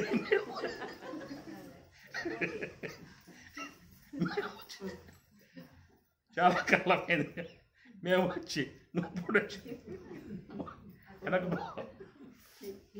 క్యూ వాళ్ళు ఒప్పుకుంటారా? ఇప్పుడు సాయిబాబా గుడి కాడ ఉన్నది, నువ్వు ముందు పోయావు, వాళ్ళు ఊరుకుంటారా? వాళ్ళు ఏ రావయ్యా, మేము పిచ్చోళ్ళు, ఎప్పుడో వచ్చాం. నన్ను అభిషేకం జరుగుతూ ఉంది, గేట్ మూసేశారు, నేను కూర్చున్నావు, నువ్వు వచ్చి ఆడ పోయి కూర్చుంటావు. ఆడ అంతే, అవి ఒప్పుకోవు. ఏదో మొత్తాన్ని వెనకాల ఉందాం, అనూహ్యమై ఉన్నటువంటి ఒక అగాధాలు లోపల ఉన్నాయి. ఏదో మంచి అవకాశం భగవంతుడు మనకి ఇచ్చాడు, లభ్యపడనటువంటి అంశం ఇచ్చాడు. దాని కాలయాపన చేయకుండగా ఉన్న సమయాన్ని ఎక్కువగా దానికి మంచి మార్గం దొరికినప్పుడు అందించడం కూడా, అందించే వాళ్ళు కూడా లేరు, అందించే వాళ్ళు కూడా చాలా మరుగు పెట్టేసేసారు, మబ్బు పెట్టేసేసారు. మాకు పూజలు కావాలి, మాకు అభిషేకాలు కావాలి, మాకు సన్మానాలు కావాలి, మాకు పూలమాలలు వేయాలి అనేటువంటి వాళ్ళు ఎక్కువ తయారయ్యారు. మాకు వర్గం కావాలి, మా మతం కావాలి, మాకు వర్గం కావాలి. ఇట్లాగా చాలా వరకు మీకు విషయాన్ని, వాస్తవిక రూపాన్ని మీకు అందించడమే లేదు. కేవలం పై విధాయకాలుగా మాత్రం మీకు ఇస్తూ ఉన్నారు. మీ కాలం అంతా హరించి వేస్తూ ఉన్నారు. మనకు తెలియనితనము వాళ్లకు క్యాష్ అయిపోతూ ఉన్నది. మన జీవితాలు అట్లాగా పోతున్నటువంటి పరిస్థితి.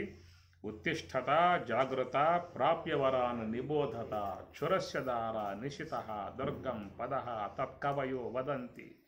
కవులు చెబుతూ, మహాత్ములు చెబుతూ ఉన్నారు, ఉత్తిష్టత, లే, జాగ్రత్త, మేలుకో, ఏమి ప్రయాణం చేయి. ఇది చెప్పేటువంటి యొక్క మాట. కాబట్టి పరమాత్మ ఇక్కడ చాలా గొప్పగా ఇమం యోగం ప్రోక్తవాన్, నేను చెప్పాను, పురా ద్విధానిష్ట పురా ప్రోక్త. అక్కడ అదే మాట వాడాడు, ఇక్కడ ఈ మాట వాడాడు, పురా ప్రోక్త. పూర్వం నుంచి కూడా నేను చెప్పుకుంటూ వస్తూ ఉన్నాను. ద్విధానిష్ట అన్నాడు. ఆ 2 నిష్టలు ఏమిటో, ఆ ప్రాథమిక నిష్ట ఏమిటో, అంతిమ నిష్ట ఏమిటో, ఆ 2 నిష్టల విషయాన్ని గురించి తెలుసుకుని కనుక పోగలిగితే జీవితం ధన్యత చెందే అవకాశము ఏర్పడుతుంది. ఓం సహనా భవతు సహనౌ భునక్తు సహ వీర్యం కరవావహై తేజస్వినావధీతమస్తు మా విద్విషావహై. ఓం శాంతి శాంతి శాంతి. హరి ఓం తత్సతు. శ్రీ గురుభ్యో నమః. హరి ఓం.